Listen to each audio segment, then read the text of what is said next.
പകൽ വാർത്തയിലേക്ക് സ്വാഗതം. അനിശ്ചിതത്വത്തിന്റെ 10ാം നാളിൽ മുഖ്യമന്ത്രി പ്രഖ്യാപനം ഉടൻ ഉണ്ടാകുമെന്ന സൂചന. ദീപാദാസ് മുൻഷി കോൺഗ്രസ് ആസ്ഥാനത്ത്. കേരളത്തിലേക്കുള്ള യാത്ര അവസാന നിമിഷം റദ്ദാക്കി. പ്രതീക്ഷ കൈവിടാതെ വി ഡി സതീശനും രമേശ് ചെന്നിത്തലയും കെ സി വേണുഗോപാലും. മുഖ്യമന്ത്രിയെ ഇന്ന് തന്നെ അറിയാമെന്ന് സണ്ണി ജോസഫ്.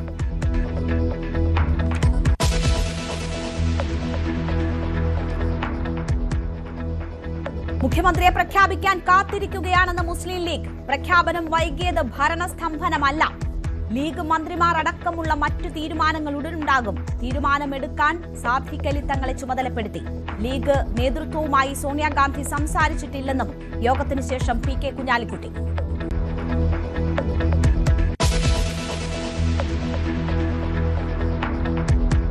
ഇങ്ങനെ തോറ്റതെങ്ങനെയെന്ന് പരിശോധിച്ച് CPM. സംസ്ഥാന കമ്മിറ്റി തുടരുന്നു. പിണറായി വിജയനും എം വി ഗോവിന്ദനുമെതിരെ രൂക്ഷ വിമർശനത്തിന് സാധ്യത.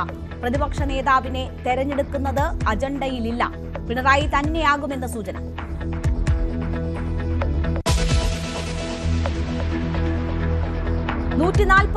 MLA-മാരുടെ പിന്തുണയുമായി തമിഴ്നാട് നിയമസഭയിൽ വിശ്വാസ വോട്ട് നേടി വിജയ്. 22 AEA-DMK നേതാക്കൾ കൂറുമാറി. എതിർത്ത് വോട്ട് ചെയ്തത് 25 MLA-മാർ മാത്രം. DMK വിട്ടുനിന്നു.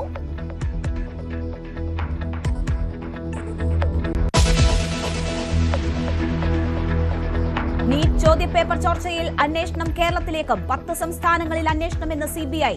ടെലഗ്രാം ചാനലുകളിലും ചോദ്യപേപ്പർ പ്രചരിച്ചു. പുതിയ തീയതി വൈകാതെ പ്രഖ്യാപിച്ചേക്കും. ചോദ്യപേപ്പർ ചോർച്ചയിൽ ഇന്നും SFIയുടെ പ്രതിഷേധം.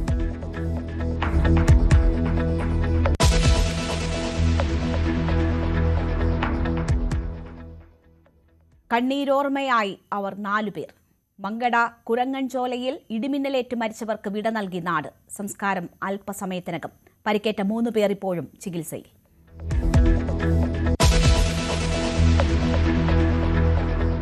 കാസർഗോഡ് കടന്നൽ കുത്തേറ്റ് അധ്യാപകന് ദാരുണാന്ത്യം. മരിച്ചത് ബ്ലാന്തോട് ഗവൺമെന്റ് ഹയർ സെക്കൻഡറി സ്കൂൾ അധ്യാപകൻ. കടന്നൽ കുത്തേറ്റത് വീടിന് സമീപത്ത് വെച്ച്. ഓടി രക്ഷപ്പെടാൻ ശ്രമിക്കുന്നതിനിടെ കുഴിയിൽ വീണു. കടന്നലുകൾ കൂട്ടമായി കുത്തി.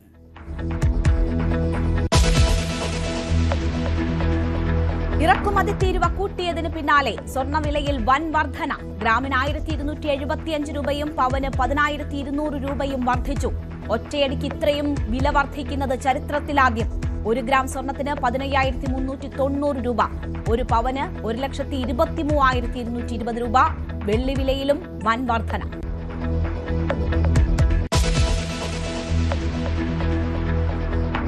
ട്രംപ് ചൈനയിലേക്ക്. നാളെ ചൈനീസ് പ്രസിഡന്റുമായി കൂടിക്കാഴ്ച. പശ്ചിമേഷ്യൻ സംഘർഷം ഉൾപ്പെടെ ചർച്ചയാകും.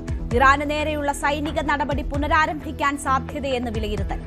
യുറേനിയം സമ്പുഷ്ടീകരണം ആണവായുധ നിലവാരത്തിലേക്ക് ഉയർത്തുമെന്ന് ഇറാന്റെ ഭീഷണി.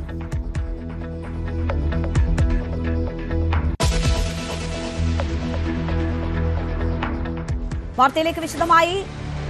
കേരളത്തിന്റെ മുഖ്യമന്ത്രി ആരെന്ന് ഇന്നറിയാം. ബംഗളൂരുവിൽ നിന്ന് തിരിച്ചെത്തിയ കോൺഗ്രസ് ദേശീയ അധ്യക്ഷൻ മല്ലികാർജുൻ ഖർഗെ രാഹുൽ ഗാന്ധിയുമായി നടത്തിയ കൂടിക്കാഴ്ചയ്ക്ക് പിന്നാലെയാണ് കോൺഗ്രസ് നിയമസഭാ കക്ഷി നേതാവിനെ തെരഞ്ഞെടുക്കുന്ന നടപടിക്രമങ്ങൾ അന്തിമഘട്ടത്തിലേക്ക് കടന്നത്. കഴിഞ്ഞ ദിവസം സംസ്ഥാനത്ത് നിന്നുള്ള മുതിർന്ന നേതാക്കളുടെ അഭിപ്രായം രാഹുൽ ഗാന്ധി തേടിയിരുന്നു. മുൻ KPCC അധ്യക്ഷന്മാർ ഉൾപ്പെടെയുള്ളവരുടെ പിന്തുണ ഉറപ്പാക്കിക്കൊണ്ടാണ് നടപടിക്രമങ്ങൾ ഹൈക്കമാൻഡ് പൂർത്തിയാക്കുന്നത്. വോട്ടെണ്ണൽ കഴിഞ്ഞ് 10 ദിവസം പിന്നിട്ടിട്ടും മുഖ്യമന്ത്രിയെ പ്രഖ്യാപിക്കാത്തതിൽ ഘടകകക്ഷികളും കടുത്ത അതൃപ്തിയിലാണ്. മുഖ്യമന്ത്രിയെ ഇന്ന് തന്നെ പ്രഖ്യാപിക്കുമെന്ന് KPCC അധ്യക്ഷൻ സണ്ണി ജോസഫ് പറഞ്ഞു. എനിക്ക് സോണിയാജി ഹോസ്പിറ്റലായിരുന്നു എന്നറിയാമല്ലോ. എൻ്റെ ചെറിയ താമസം വരാം. ഏതായാലും നല്ല തീരുമാനത്തിനായിട്ട് എല്ലാവരും കാത്തിരിക്കുന്നു.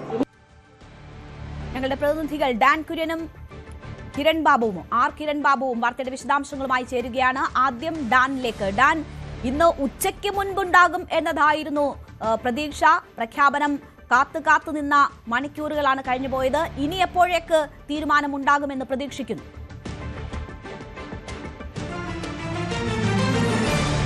ഒരു പേരിലേക്ക് തന്നെ നേതൃത്വം എത്തിക്കഴിഞ്ഞു എന്ന കാര്യം ഉറപ്പാണ്. അതിന് മുന്നോടിയായിട്ടാണ് എല്ലാ പ്രധാനപ്പെട്ട നേതാക്കളെ 9 മുതിർന്ന നേതാക്കളെ ഇന്നലെ ഡൽഹിയിലേക്ക് വിളിപ്പിച്ച് രാഹുൽ ഗാന്ധി ഓരോരുത്തരെയും പ്രത്യേകം കണ്ട് സംസ്ഥാനത്തെ രാഷ്ട്രീയ സാഹചര്യങ്ങൾ വിലയിരുത്തിയത്. അവരുടെ എല്ലാം അഭിപ്രായം കണക്കിലെടുത്തുകൊണ്ട് തന്നെയാണ് ഒടുവിൽ തർക്കങ്ങൾ ഒഴിവാക്കിക്കൊണ്ടൊരു തീരുമാനത്തിലേക്ക് ദേശീയ നേതൃത്വം എത്തുന്നത് എന്ന വിവരമാണ് നമുക്ക് ലഭിക്കുന്നത്. അവിടെ വി ഡി സതീശന് അനുകൂലമായി ഘടകകക്ഷികളിൽ പ്രത്യേകിച്ച് ലീഗ് നേതൃത്വം വലിയ സമ്മർദ്ദ നീക്കം നടത്തിയിരുന്നു. അതിൽ കടുത്ത വിയോജിപ്പാണ് ഇന്നലെ രാഹുൽ ഗാന്ധിയെ കണ്ട സംസ്ഥാനത്തു നിന്നുള്ള മുതിർന്ന നേതാക്കളിൽ 5 പേരിലധികം ഉന്നയിച്ചിരിക്കുന്നത്. കോൺഗ്രസിന്റെ മുഖ്യമന്ത്രിയെ തീരുമാനിക്കേണ്ടത് കോൺഗ്രസ് നേതൃത്വമല്ലേ, അതിൽ മറ്റൊരു വലിയ ബാഹ്യ സമ്മർദ്ദം ഉണ്ടാകുന്നത് എങ്ങനെ അംഗീകരിക്കാനാവും എന്ന നിലപാടാണ് KPCCയുടെ നേതൃത്വത്തിലുള്ള ഭാരവാഹികൾ അടക്കം ഒരു വിഭാഗം രാഹുൽ ഗാന്ധിയെ അറിയിച്ചിരിക്കുന്നത്. അതേസമയം തെരഞ്ഞെടുപ്പിനെ മുന്നിൽ നിന്ന് നയിച്ചത് പ്രതിപക്ഷ നേതാവാണ്. അതുകൊണ്ട് തന്നെ വി ഡി സതീശനെ പരിഗണിക്കണം എന്ന ആവശ്യം ആണ് ലീഗ് നേതൃത്വം ഒടുവിൽ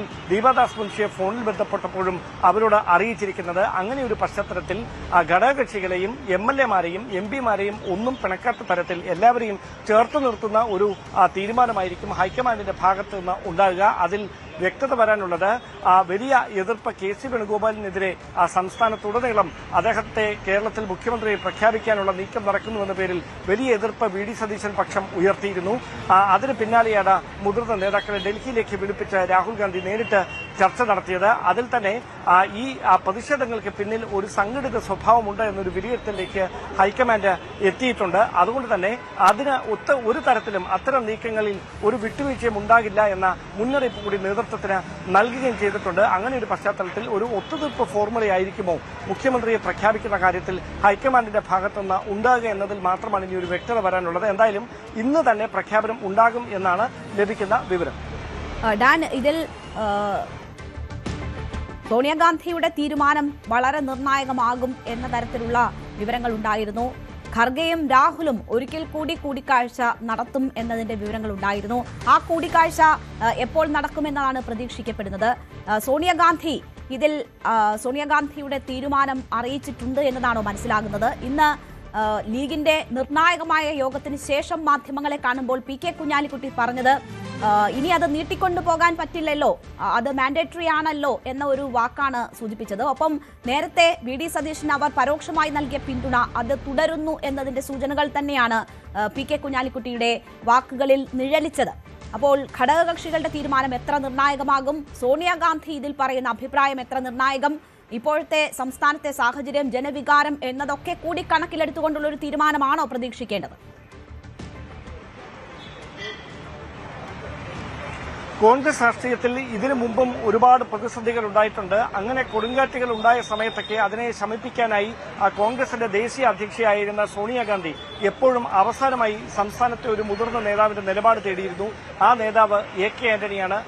സോണിയാഗാന്ധിയുടെ ഏറ്റവും വിശ്വസ്തനായ ഒരു മുതിർന്ന നേതാവ് കൂടിയായിരുന്നു AK ആന്റണി. ആ AK ആന്റണിയോട് തന്നെയാണ് സംസ്ഥാനത്തെ ഈ പൊതു സാഹചര്യത്തിൽ ഏത് തരത്തിലേക്ക് മുമ്പോട്ട് പോകണം, നിലപാട് എങ്ങനെയായിരിക്കണം എന്നതിൽ സോണിയാഗാന്ധി അഭിപ്രായം തേടിയത്. അതുകൊണ്ട് തന്നെ AK ആന്റണി മുമ്പോട്ട് വെച്ചിരിക്കുന്ന ഒരു ഫോർമുലയുണ്ട്. അത്തരത്തിൽ മുഖ്യമന്ത്രിയെ പ്രഖ്യാപിക്കാനുള്ള ഒരു സാധ്യതയാണ് തെളിയുന്നത്. അതായത് ജനവികാരം കണക്കിലെടുത്തുകൊണ്ട് പാർട്ടിക്കുള്ളിലും പാർട്ടിക്ക് പുറത്തു നിന്നും ഉണ്ടായ പ്രതിഷേധങ്ങളും എതിർപ്പുകളും വിമർശനങ്ങളും ഇതെല്ലാം കണക്കിലെടുത്തുകൊണ്ടായിരിക്കും ആ തീരുമാനം. MLA-മാരുടെ പിന്തുണ എന്തുകൊണ്ട് വി ഡി സതീശന് ലഭിക്കാതെ പോയി എന്ന കാര്യം ഹൈക്കമാൻഡ് കൃത്യമായി തന്നെ വിലയിരുത്തിയിട്ടുണ്ട്. MP-മാരിൽ K സുധാകരനടക്കം വലിയ വിമർശനം വി ഡി സതീശനെതിരെ ഉന്നയിക്കുന്ന സാഹചര്യം മുമ്പുണ്ടായി. ഹൈക്കമാൻഡ് പ്രതിനിധികളെ നേരിൽ കണ്ടും അത് സുധാകരൻ ആവർത്തിക്കുന്ന സാഹചര്യമുണ്ടായി. MP-മാർക്ക് സംസ്ഥാനത്ത് അനുകൂലമായി മത്സരിച്ചാൽ ജയിക്കുമായിരുന്ന സാഹചര്യം ഉണ്ടായിരുന്നിട്ടും അതിന് അവസരമൊരുക്കാതിരുന്നത് വി ഡി സതീശന്റെ പിടിവാശിയാണ് എന്ന നിലപാടാണ് MP-മാരിൽ ഒരു വിഭാഗം ഹൈക്കമാൻഡിനെ അറിയിച്ചിരിക്കുന്നത്. ഇങ്ങനെ എതിർപ്പുകളും അനുകൂല നിലപാടുകളും പല വശത്ത് കുഴഞ്ഞു മറിഞ്ഞു നിൽക്കുന്ന ഒരു സാഹചര്യമാണ്. അങ്ങനെ ഒരു പശ്ചാത്തലത്തിലാണ് ഈ സങ്കീർണമായ പ്രതിസന്ധിക്കിടയിൽ 102 സീറ്റുമായി അധികാരത്തിലേക്ക് 10 വർഷത്തിന് ശേഷം കടന്നുവന്ന UDF-നെ നയിക്കേണ്ട കോൺഗ്രസിന്റെ മുഖ്യമന്ത്രി ആരാണ് എന്നൊരു ചോദ്യം ഏറ്റവും വലിയ ഗൌരവത്തോടെ ചർച്ച ചെയ്യേണ്ട തരത്തിലേക്ക് ഹൈക്കമാൻഡിനെ എത്തിച്ചത്. പക്ഷേ അവർ ഒരു പേരിലേക്ക് എത്തി. ആ പേരുമായി ബന്ധപ്പെട്ട ഹൈക്കമാൻഡ് വൃത്തം ഘടകകക്ഷി നേതാക്കളുമായി ഒക്കെ ചർച്ച നടത്തിയിട്ടുണ്ട് എന്നാണ് ലഭിക്കുന്ന സൂചന. പക്ഷേ അത് ആരാണ് എന്ന് അറിയാൻ കുറച്ച് മണിക്കൂറുകൾ കൂടി കാത്തിരിക്കേണ്ടി വരുമെന്ന് മാത്രം. കുറച്ച് മണിക്കൂറുകളുടെ കാത്തിരിപ്പ് കൂടി വേണ്ടിവരും എന്നതാണ് ഡാൻ കുര്യൻ നൽകുന്ന വിവരം. നമുക്ക് ഒപ്പം ഇപ്പോൾ കിരൺ ബാബു കൂടി ചേരുകയാണ്. കിരൺ, ഹൈക്കമാൻഡ് ഒരു തീരുമാനത്തിലേക്ക്, ഒരു വ്യക്തി എന്നതിലേക്ക് എത്തിയിട്ടുണ്ട്. അത് പ്രഖ്യാപിക്കണം. അത് സംസ്ഥാനത്ത് മറ്റ് പ്രശ്നങ്ങൾ സൃഷ്ടിക്കുന്നില്ല എന്ന് ഉറപ്പാക്കണം. അതുമായി ബന്ധപ്പെട്ടുള്ള നടപടിക്രമങ്ങളാണ് പുരോഗമിക്കുന്നത് എന്നതാണ് ഡാൻ കുര്യൻ റിപ്പോർട്ട് ചെയ്യുന്നത്. ജനവികാരം എന്നത് കണക്കിലെടുക്കണം എന്നത് ആവർത്തിച്ച് വി.ഡി. സതീശൻ പക്ഷം ഹൈക്കമാൻഡിന് മുന്നിൽ വെക്കുന്നുണ്ട്. അതിന്റെ പ്രതിഫലനങ്ങൾ AICCയുടെ വിലക്ക് വന്നതിന് ശേഷവും സംസ്ഥാനത്ത് പലയിടങ്ങളിലും ഉയരുന്ന ഫ്ലെക്സ്, ബോർഡുകൾ, നോട്ടീസുകൾ, വയനാട്ടിൽ ഉൾപ്പെടെ ചില മുന്നറിയിപ്പ് നോട്ടീസുകൾ വന്നുകൊണ്ടിരിക്കുന്നു. രാഹുലിന്റെ പോസ്റ്റിന് താഴെ സമൂഹ മാധ്യമത്തിൽ വി.ഡി. സതീശനായി വലിയ രീതിയിലുള്ള മുറവിളി നടക്കുന്നു. ഈ ഘടകങ്ങൾ ഏതെങ്കിലും തരത്തിൽ ഈ തീരുമാനത്തെ സ്വാധീനിക്കുമെന്ന് കരുതുന്നുണ്ടോ? ഇന്ന് എപ്പോഴേക്ക് നമുക്ക് ഔദ്യോഗിക പ്രഖ്യാപനം പ്രതീക്ഷിക്കാം? വയനാട്ടിൽ ആരെങ്കിലും ഒരാൾ ഒരു ഇംഗ്ലീഷിൽ പോസ്റ്റർ എഴുതി ഒട്ടിച്ചതുകൊണ്ട് ഏതെങ്കിലും തരത്തിൽ ഗുണമുണ്ടാകുമെന്നോ അല്ലെങ്കിൽ ഹൈക്കമാൻഡ് അതിനെ ഗൗരവത്തിലെടുക്കുമെന്ന് പോലും തോന്നുന്നില്ല. അത്തരം കാര്യങ്ങളൊന്നും ഹൈക്കമാൻഡ് ഇതിലും വലിയ പ്രതിഷേധങ്ങൾ പല സംസ്ഥാനങ്ങൾ പല നേതാക്കൾക്ക് വേണ്ടി കണ്ടതാണ്. അതിനെയൊന്നും ജനവികാരമായിട്ട് ഹൈക്കമാൻഡ് ഒരു ഘട്ടത്തിലും, ഹൈക്കമാൻഡ് എന്നല്ല ഒരു പാർട്ടിയുടെയും തലപ്പത്തിരിക്കുന്നവർ അതിനെ ഒരു ജനവികാരമായി അങ്ങനെ കണക്കിലെടുക്കാറില്ല. അങ്ങനെ കണക്കിലെടുക്കുന്ന രീതിയും പ്രത്യേകിച്ച് കോൺഗ്രസിനില്ല. കോൺഗ്രസ് അങ്ങനെ സമ്മർദ്ദം ചെലുത്തിയാൽ അതിനെ മറിച്ച് തീരുമാനം എടുക്കുക എന്നുള്ളതാണ് കോൺഗ്രസിന്റെ ശൈലി. പക്ഷെ അതല്ല ഇവിടെ വിഷയം. ഇതൊക്കെ ഇവരാരും അറിഞ്ഞുകൊണ്ട്, ഇപ്പോൾ ആദ്യഘട്ടത്തിലൊക്കെ ഈ നേതാക്കളെല്ലാം അറിഞ്ഞുകൊണ്ടാണ് ഇത്തരം കാര്യങ്ങളൊക്കെ ചെയ്തത്.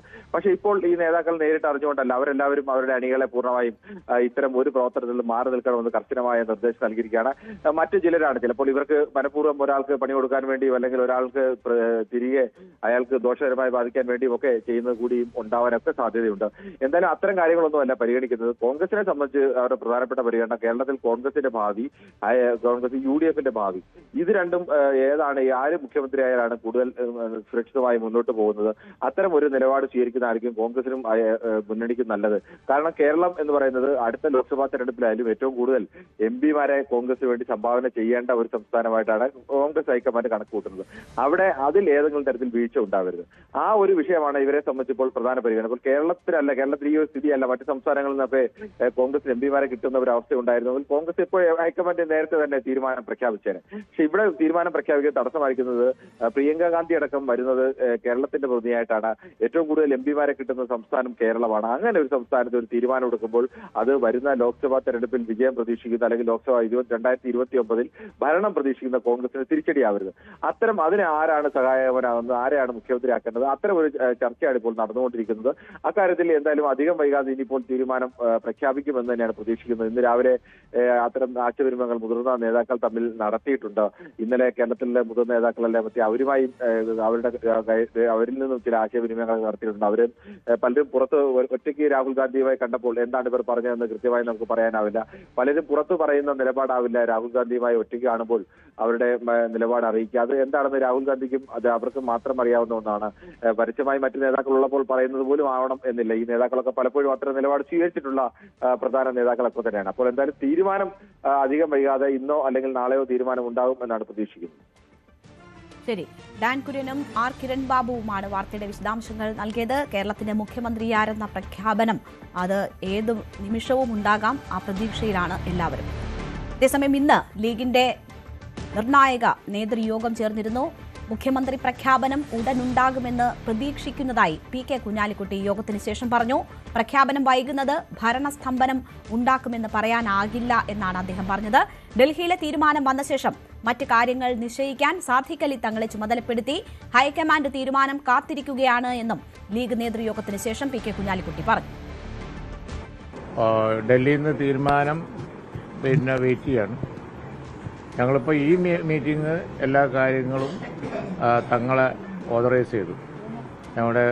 ഞങ്ങളുടെ ഒരു രീതി അനുസരിച്ച് ഇനി ബാക്കി കാര്യങ്ങൾ ഒരുപാട് കാര്യങ്ങളുണ്ടല്ലോ. ഡൽഹിയിൽ നിന്നുള്ള തീരുമാനം വന്നതിന് ശേഷം എന്താണ് എന്നുള്ളത് ഫൈനലായിട്ട് എല്ലാ കാര്യങ്ങളും സംബന്ധിച്ച് തങ്ങളെ അധികാരപ്പെടുത്തി. അതാണ് ഒരാഴ്ച ആകുമ്പോഴത്തേന് സ്തംഭനമാകുമോ? ഇനി ഭരിക്കാൻ പോകുന്ന UDF എന്ന ഉദ്യോഗസ്ഥന്മാർക്കൊക്കെ അറിയാം. അതുകൊണ്ട് അവർ വെയിറ്റ് ചെയ്യുള്ളൂ തീരുമാനം. വേറെ എവിടെയും പോയി ഉത്തരവ് വാങ്ങൂല. പിന്നെ ഞങ്ങളും പ്രതീക്ഷിക്കുന്നുണ്ട്. കാരണം എന്താണെന്ന് വെച്ച് കഴിഞ്ഞാൽ ഈ അധികം തീരുമാനം വൈകൂലല്ലോ. അതൊക്കെ റെസ്പോൺസിബിൾ മാറ്റർ അല്ലേ. അവരവരെ സമയമെടുക്കട്ടെ. എന്നിട്ട് അവർ തീരുമാനം പ്രഖ്യാപിക്കും. പ്രഖ്യാപിച്ചു കഴിഞ്ഞാൽ ഞങ്ങൾ തങ്ങൾ അധികാരപ്പെടുത്തിയിട്ട് തങ്ങൾ ബാക്കി കാര്യങ്ങൾ നിങ്ങളോട് പറയും. വളരെ ചുരുങ്ങിയ വാക്കുകളിലായിരുന്നു P.K. കുഞ്ഞാലിക്കുട്ടിയുടെ പ്രതികരണം വന്നത്. CB അനുമോദ് വാർത്തയുടെ വിശദാംശങ്ങളുമായി ചേരുന്നു. അനുമോദ്, ലീഗ് നേതാക്കളുടെ തന്നെ ഭാഗത്ത് നിന്ന് ഈ തീരുമാനം വൈകുന്നത് എങ്ങനെ ബുദ്ധിമുട്ടുണ്ടാക്കുന്നു എന്ന പരസ്യ പ്രതികരണം വന്നതിന് ശേഷം നടന്ന യോഗമാണ്. അതിനുശേഷം മാധ്യമങ്ങളെ കാണുമ്പോഴും ചുരുക്കം വാക്കുകളിൽ കൃത്യമായി നിലപാട് പങ്കുവെക്കുകയാണ് പി കെ കുഞ്ഞാലിക്കുട്ടി ചെയ്തിരിക്കുന്നത്. അതിനപ്പുറം യോഗത്തിനുള്ളിൽ എന്തൊക്കെ ചർച്ചകൾ നടന്നു എന്നതാണ് നമുക്കറിയേണ്ടത്. ഈ മുഖ്യമന്ത്രി സ്ഥാനം വൈകുന്നത് സംബന്ധിച്ചുള്ള ചർച്ചകൾ ഉണ്ടായോ? വി ഡി സതീശന് പരോക്ഷ പിന്തുണ ലീഗ് ഇതിനോടകം നൽകിയിരുന്നു. അതുമായി ബന്ധപ്പെട്ട് ഉള്ള ചർച്ചകൾ നടന്നോ? തീരുമാനം മറിച്ചെന്തെങ്കിലും ആണ് എങ്കിൽ സ്വീകരിക്കേണ്ട നിലപാടുകൾ സംബന്ധിച്ച് ചർച്ച ചെയ്തോ ഇന്നത്തെ യോഗം?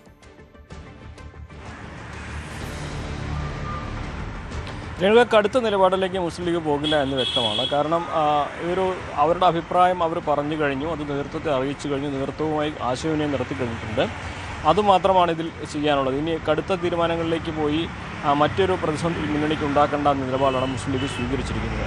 അതായത് വി ഡി സതീശന് വേണ്ടിയുള്ള നിലപാട് ലീഗ് ആവർത്തിക്കുന്നുണ്ട്. പക്ഷേ അതിനെ മറികടന്ന് കെ സി വേണുഗോപാലിനെയോ രമേശ് ചെന്നിത്തലയോ പ്രഖ്യാപിച്ചാലും ലീഗ് വലിയ പൊട്ടിത്തെറികളിലേക്കോ പ്രതിഷേധങ്ങളിലേക്കോ പോകില്ല എന്നാണ്. കാരണം തെരഞ്ഞെടുപ്പിൻ്റെ വിജയം അതാണ് ഏറ്റവും പ്രധാനപ്പെട്ടത്. ഇനി ഭരണത്തിലേറേണ്ട സമയമാണ്.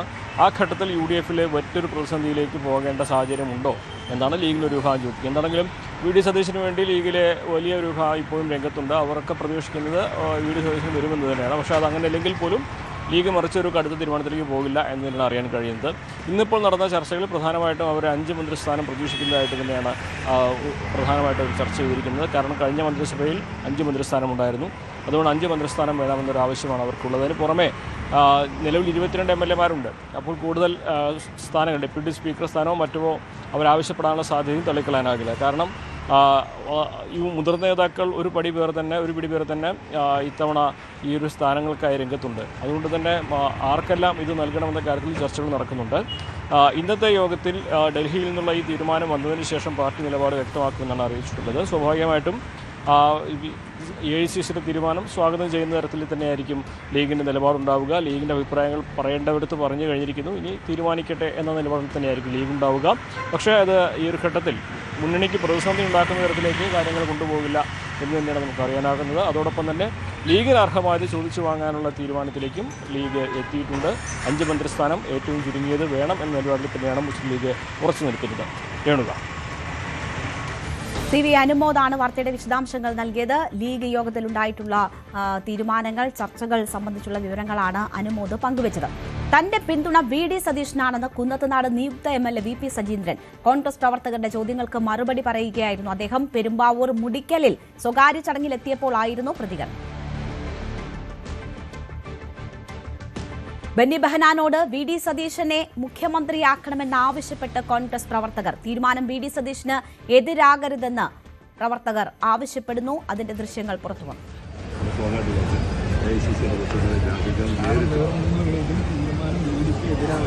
ഞങ്ങൾ ഒരുപാട് യുവാക്കൾ സാറിന് തന്നെ അറിയാം. സാറിന്റെ ഒരു നിലപാട് ഞങ്ങൾക്ക് അറിയണം. കാരണം ഞങ്ങളുടെ MP ആണ്.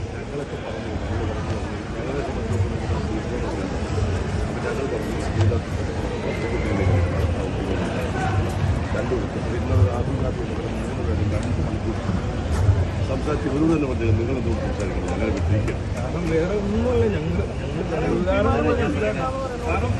ഞങ്ങൾ മത്സരിക്കുന്നതെന്ന് ആദ്യമാണ് ജനങ്ങളുടെ മുമ്പിലെ വന്ന് പറഞ്ഞുകൊണ്ടിരുന്നത്.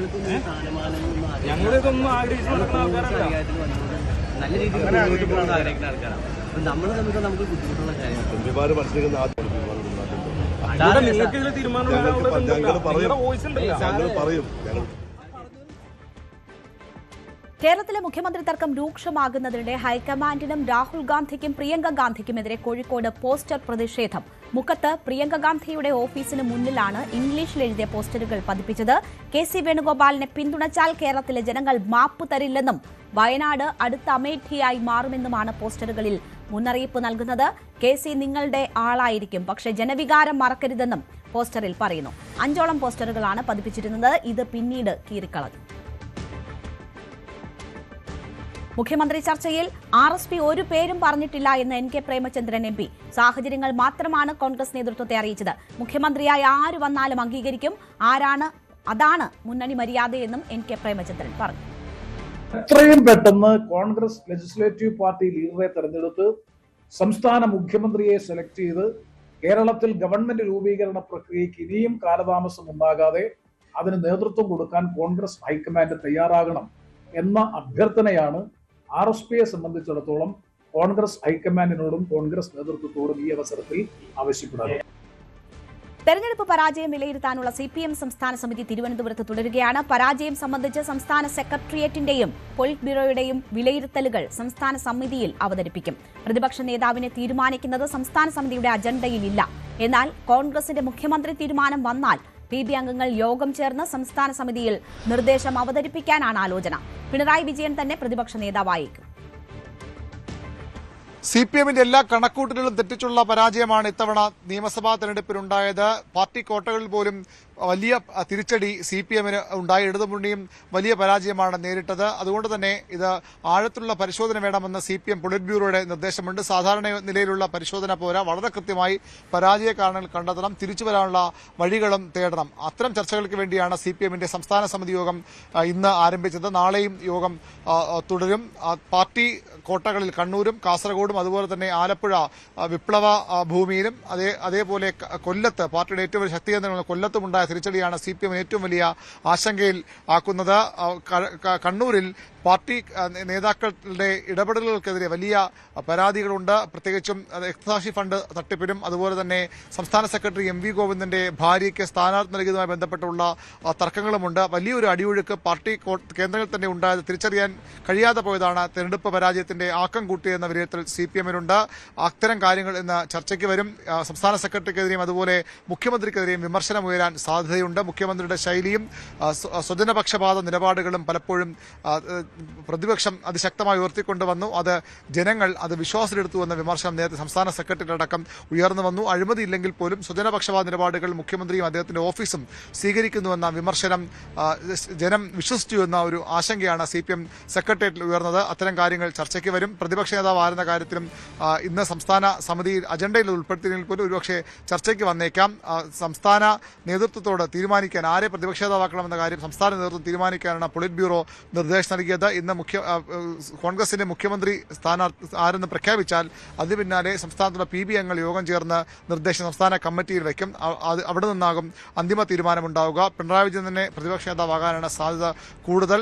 പിണറായി പിന്മാറുകയോ അല്ലെങ്കിൽ കടുത്ത എതിർപ്പ് സംസ്ഥാന കമ്മിറ്റി ഉയരുകയോ ചെയ്താൽ മാത്രമേ അതിനൊരു മാറ്റം വരികയുള്ളൂ. അങ്ങനെ വന്നാൽ KN ബാലഗോപാൽ പ്രതിപക്ഷ നേതാവാകും. അല്ലെങ്കിൽ പിണറായി വിജയൻ പ്രതിപക്ഷ നേതാവും KN ബാലഗോപാൽ ഉപനേതാവുമാകും.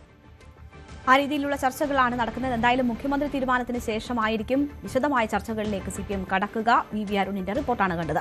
തെരഞ്ഞെടുപ്പ് പരാജയത്തിന് പിന്നാലെ ആലപ്പുഴ CPMൽ പൊട്ടിത്തെറി. കായംകുളം, അരൂർ, അമ്പലപ്പുഴ മണ്ഡലങ്ങളിലെ പരാജയത്തിൽ MLAമാർക്ക് കടുത്ത വീഴ്ചയെന്ന് CPM ആലപ്പുഴ ജില്ലാ സെക്രട്ടറി R നാസർ. ന്യൂസ് 18നോടായിരുന്നു പ്രതികരണം. മണ്ഡലങ്ങളിൽ ജനകീയ അടിത്തറ ഉണ്ടാക്കിയില്ലെന്ന് മാത്രമല്ല പാർട്ടിയെ ശിഥിലമാക്കി. പരാജയത്തിന്റെ ഉത്തരവാദിത്വം മറ്റുള്ളവരുടെ തലയിൽ വെക്കാനാകില്ല എന്നും നാസർ പറഞ്ഞു. നിയമസഭാ തെരഞ്ഞെടുപ്പിൽ ഏറ്റവും അധികം തിരിച്ചടി നേരിട്ട ജില്ലകളിലൊന്ന്, പ്രത്യേകിച്ച് അപ്രതീക്ഷിത തിരിച്ചടി നേരിട്ട ജില്ലകളിൽ ഒന്നാണ് ആലപ്പുഴ. ആലപ്പുഴയിൽ ഇത്തവണ കഴിഞ്ഞ തെരഞ്ഞെടുപ്പുകളെല്ലാം തന്നെ ഇടതു കോട്ടയായി നിന്ന ആലപ്പുഴയിൽ കോട്ടകൾ വലിയ ഇളക്കം തന്നെ ഇത്തവണത്തെ തെരഞ്ഞെടുപ്പ് സൃഷ്ടിച്ചു. നമ്മളോടൊപ്പമുള്ളത് CPM ആലപ്പുഴ ജില്ലാ സെക്രട്ടറി R നാസറാണ്. തെരഞ്ഞെടുപ്പിനെ സംബന്ധിച്ച് ഉണ്ടായ പരാജയത്തെ സംബന്ധിച്ച് അദ്ദേഹം സംസാരിക്കുകയാണ്. വലിയൊരു ശക്തി കേന്ദ്രം, ഇടതിന്റെ ശക്തി കേന്ദ്രം എന്ന് തന്നെ പറയാവുന്ന ഒരു ജില്ലയായിരുന്നു ആലപ്പുഴ. എന്താണ് ആലപ്പുഴയിൽ തവണ സംഭവിച്ചായി കരുതുന്നത്? ആലപ്പുഴയിലെ ശക്തി കേന്ദ്രങ്ങളിൽ മൂന്ന് മണ്ഡലങ്ങളും LDF തന്നെയാണ് വിജയിച്ചത്. ചേർത്തല, മാവേലിക്കര, ചെങ്ങന്നൂർ 3 മണ്ഡലങ്ങളിൽ LDF വിജയിച്ചു. ബാക്കി 6 മണ്ഡലങ്ങളിലാണ് പരാജയം ഉണ്ടായത്. അതിൽ കഴിഞ്ഞ പ്രാവശ്യവും അതിൻ്റെ മുമ്പത്തെ പ്രാവശ്യവും UDF ജയിച്ച മണ്ഡലമാണ് ഹരിപ്പാട്. ബാക്കി 5 മണ്ഡലങ്ങളാണ് LDF ജയിച്ചത്. ആ LDF ജയിച്ച മണ്ഡലത്തിലെ പരാജയം സംബന്ധിച്ചുള്ള പരിശോധന ഞങ്ങൾ ഗൗരവമായി നടത്തുന്നുണ്ട്. ആദ്യഘട്ടത്തിൽ തന്നെ ഉയർന്നു വന്ന 3 മണ്ഡലങ്ങൾ, അതായത് തോൽവിക്ക് സാധ്യതയുണ്ടെന്ന് വിലയിരുത്തപ്പെട്ട 3 മണ്ഡലങ്ങളായിരുന്നു. ഒന്ന് കായംകുളം, സിറ്റിംഗ് MLAമാർക്ക് സാധ്യത കുറവ് എന്ന് വിലയിരുത്തപ്പെട്ട മണ്ഡലമായിരുന്നു കായംകുളം, അരൂർ, ഒപ്പം തന്നെ അമ്പലപ്പുഴ. ഇവിടങ്ങളിൽ അങ്ങനെ ഒരു തീരുമാനം മാറ്റി ചിന്തിക്കാത്തത്, സ്ഥാനാർത്ഥി സംബന്ധിച്ച് മാറ്റി ചിന്തിക്കാത്ത തിരിച്ചടിയാൻ തോന്നുന്നുണ്ടോ? അതിപ്പം നമ്മൾ ഇനിയിപ്പം പറഞ്ഞിട്ട് കാര്യമില്ലല്ലോ. സ്ഥാനാർത്ഥികളെ തീരുമാനിക്കുന്ന സമയത്ത് അത് ചിന്തിക്കേണ്ട കാര്യമാണ്. ആ സമയത്ത് ചിന്തിച്ചില്ല. ആ സമയത്ത് എന്തുകൊണ്ട് ജനസമ്മതി ഇല്ല എന്നുള്ളത് പാർട്ടിക്ക് മനസ്സിലാകാതെ പോയി? അല്ല, അവർ സിറ്റിംഗ് MLAമാരാണ്. സിറ്റിംഗ് MLAമാരായതുകൊണ്ട് ആ സിറ്റിംഗ് MLAമാരെല്ലാം മത്സരിക്കട്ടെ എന്നുള്ള പൊതു തീരുമാനം വന്നപ്പോൾ അതിൻ്റെ അടിസ്ഥാനത്തിൽ നമ്മൾ മത്സരിപ്പിച്ചതാണ്. ആ മണ്ഡലത്തിൻ്റെ പ്രത്യേകത വെച്ച് നമ്മൾ പരിശോധിക്കുമ്പോഴത്തേക്ക് ഈ നിങ്ങൾ പറഞ്ഞ കുറവുകളൊക്കെ ഉണ്ടാകാം. എന്നാലും സിറ്റിംഗ് MLA-മാരെല്ലാം മത്സരിക്കട്ടെ എന്നൊരു വിധത്തിലേക്കുള്ള പൊതുധാരണയുടെ അടിസ്ഥാനത്തിൽ അവരെ മത്സരിപ്പിച്ചതാണ്. വമ്പൻ തിരിച്ചടിയായില്ലേ? അതിപ്പോൾ തിരിച്ചടിയായി. അപ്പോൾ അത് തീരുമാനം എടുത്തതിൽ എന്തെങ്കിലും പ്രശ്നമുണ്ടെങ്കിൽ തിരുത്താം, അതിലേ പറ്റുള്ളൂ. തോറ്റെടുത്തെല്ലാം അവർക്ക് പാളിച്ചകളുണ്ട് MLA-മാർക്ക്. പിന്നെ അല്ല അതിലെ അവരെ ജയിപ്പിച്ച് മത്സരിപ്പിച്ചല്ലേ പാർട്ടി. അവിടെ പിന്നെ അടുത്ത പ്രാവശ്യം അവർ വീണ്ടും നിൽക്കുമ്പോഴത്തേക്ക് എന്ത് പ്രശ്നം ഉണ്ടായാലും അതിനെ അതിജീവിച്ച് ജയിക്കാനുള്ള ഉത്തരവാദിത്തം അവർക്കില്ലേ? ഈ തോൽവിയിൽ അവർക്കും പങ്കുണ്ട്. പിന്നെ അവർക്കല്ലേ വലിയ പങ്ക്. അവർക്ക് വലിയ പങ്കുണ്ട്. കാരണം വെച്ചാൽ അവർ പാർട്ടി ഏൽപ്പിച്ചെന്താ 5 വർഷക്കാലം MLA 10 വർഷക്കാലം അവിടെ ഇരിക്കുമ്പോൾ അതിൻ്റെ അടിസ്ഥാനത്തിൽ പാർട്ടിയെ സ്ട്രെങ്തൻ ചെയ്യണം. അല്ലാണ്ട് അവരെ സ്ട്രെങ്തൻ ചെയ്യല്ല, പാർട്ടിയെ സ്ട്രെങ്തൻ ചെയ്യണം. അതാണ് ഓരോ ജനപ്രതിനിധിയും ചെയ്യേണ്ടത്. ആ സ്ട്രെങ്തനിങ് നടന്നില്ല, പാർട്ടി ദുർബലപ്പെടുത്തുകയാണ് ചെയ്തത്. സാധാരണ രീതിയിൽ നമ്മുടെ പാർട്ടി ലീഡർഷിപ്പുള്ളവരൊക്കെയാണല്ലോ ജനപ്രതിയായിട്ട് വരുന്നത്. അങ്ങനെ വരുന്ന ജനപ്രതികളെല്ലാം ജനങ്ങളോടൊപ്പം നിന്ന് ജനങ്ങളുടെ കാര്യങ്ങൾ മനസ്സിലാക്കി ജനങ്ങളും നമ്മളുമായിട്ടുള്ള ബന്ധം കൂടുതൽ ദൃഢമാക്കാനും പാർട്ടിയുടെ കരുത്ത് വർദ്ധിപ്പിക്കാനും ഇടതുപക്ഷ ജനാധിപത്യ മുന്നണിക്ക് ആകെ മുന്നേറാനും കഴിയുന്ന സാഹചര്യം ഒരുക്കി അടുത്ത തെരഞ്ഞെടുപ്പ് വരുമ്പോഴും നേരത്തെ കിട്ടിയതിനേക്കാൾ വലിയ ഭൂരിപക്ഷം ജയിക്കണം. അങ്ങനെ പലരും ജയിച്ചിട്ടുണ്ടല്ലോ, അങ്ങനെ ജയിച്ചിട്ടുണ്ട്. അങ്ങനെ നോക്കുകയാണെങ്കിൽ ചേർത്തലയൊക്കെ നിലനിർത്തി പോന്നു.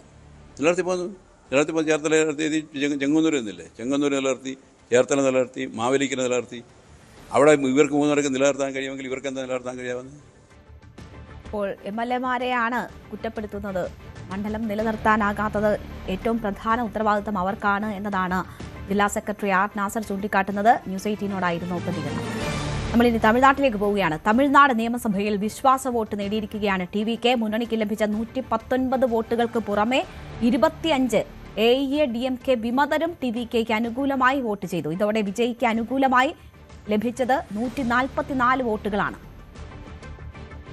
VV വിനോദ് വാർത്തയുടെ വിശദാംശങ്ങളുമായി ചേരുകയാണ്. വിനോദ്, വലിയ മെജോറിറ്റിയോട് കൂടി തന്നെ വിശ്വാസം നേടാൻ TVKയ്ക്ക് കഴിഞ്ഞിരിക്കുന്നു, വിജയ്ക്ക് കഴിഞ്ഞിരിക്കുന്നു.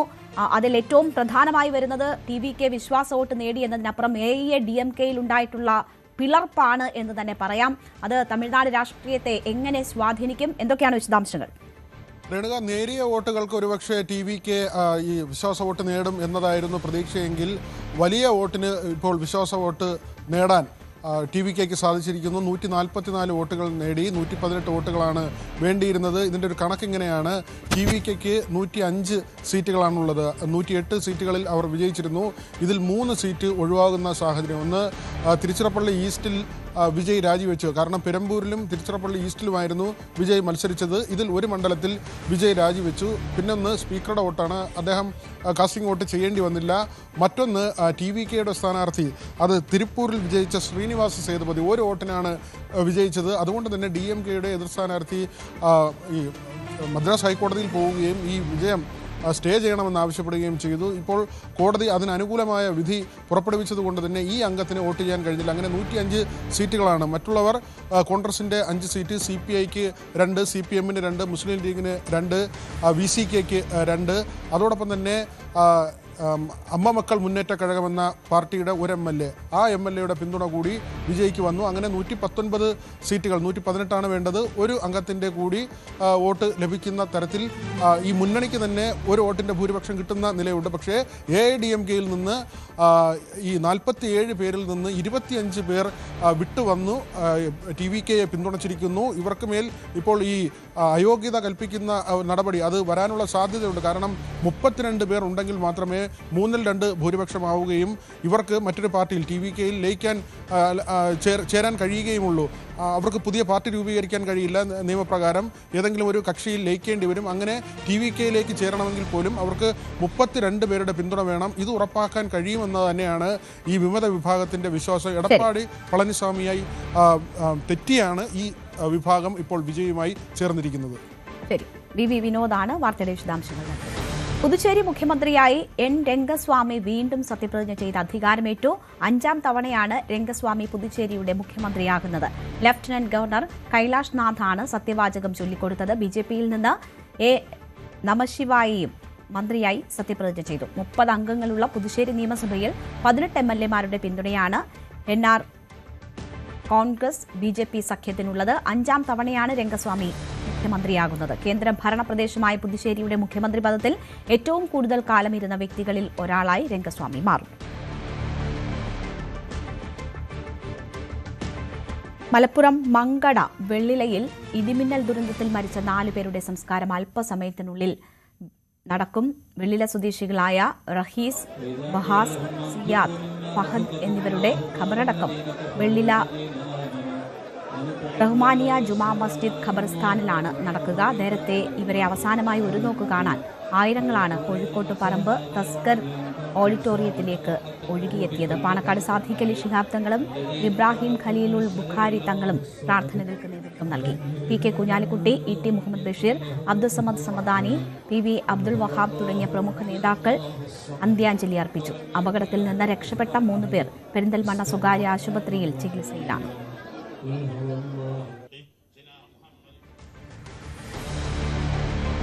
ആരും കണ്ടാൽ നോക്കി നിന്നു പോകുന്ന മനോഹരമായ സ്ഥലമാണ് കഴിഞ്ഞ ദിവസം 4 പേരുടെ മരണത്തിനിടയാക്കിയ വെള്ളില കുറങ്ങൻചോല. പാറക്കെട്ടിൽ നിന്ന് നോക്കിയാൽ ദൂരെ മലനിരകളും വിദൂര സ്ഥലങ്ങളും കോടമഞ്ഞുമൊക്കെ കാണാം. സൂര്യാസ്തമയമൊക്കെ ആസ്വദിക്കാൻ നിരവധി പേരാണ് ഇവിടെ എത്താറുള്ളത്. പക്ഷേ വേനൽ മഴയ്ക്കൊപ്പം വന്ന ഇടിമിന്നൽ ഇത്രയും വലിയൊരു ദുരന്തം ആകുമെന്ന് ആരും വിചാരിച്ചിരുന്നില്ല. കുറങ്ങൻചോലയിൽ നിന്നും CB അനുമോദ് തയ്യാറാക്കിയ റിപ്പോർട്ട്. കഴിഞ്ഞ ദിവസം ഇടിമിന്നൽ ദുരന്തത്തിൽ 4 പേർ മരിച്ച മങ്കട വെള്ളില കുരങ്ങൻചോലയിലാണ് ഞാനിപ്പോൾ നിൽക്കുന്നത്. ഈ ഇടത്താണ് ആ ദുരന്തം സംഭവിച്ചത്. നമുക്ക് ഇവിടെ നിന്ന് നോക്കിയാൽ കാണാം, പന്തല്ലൂർ മലയുടെ ഒരു വശത്താണ് നമ്മൾ നിൽക്കുന്നത്.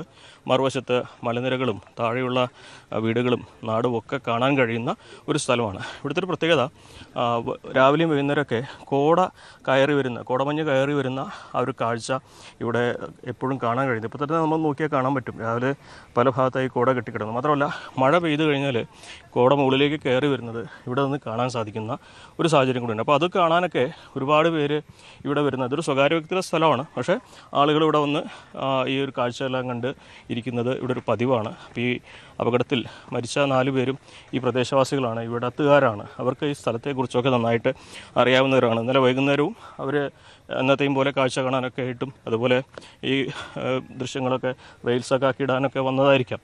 അപ്പോഴാണ് അപ്രതീക്ഷിതമായിട്ടുള്ള മഴ പെയ്തതും തുടർന്ന് ഈ ഒരു ഇടിമിന്നൽ ഉണ്ടാവുകയും അങ്ങനെ അവർക്ക് ജീവൻ നഷ്ടമാവുകയും ചെയ്തു. 4 പേര് ഈ ഭാഗത്തു നിന്നാണ് മരിച്ചത്. അതിലൊരാൾ താഴെ ഈ ഒരു മലയുടെ താഴത്തേക്ക് വീണിരുന്നു. 30 അടി താഴ്ചയിൽ നിന്നാണ് അയാളെ കണ്ടെത്തിയത്. അയാൾക്ക് ഭാഗ്യത്തിന് അപ്പോൾ വലിയ പ്രശ്നങ്ങളൊന്നുമില്ല. അയാളടക്കം 3 പേരിപ്പോൾ ചികിത്സയിലാണുള്ളത്.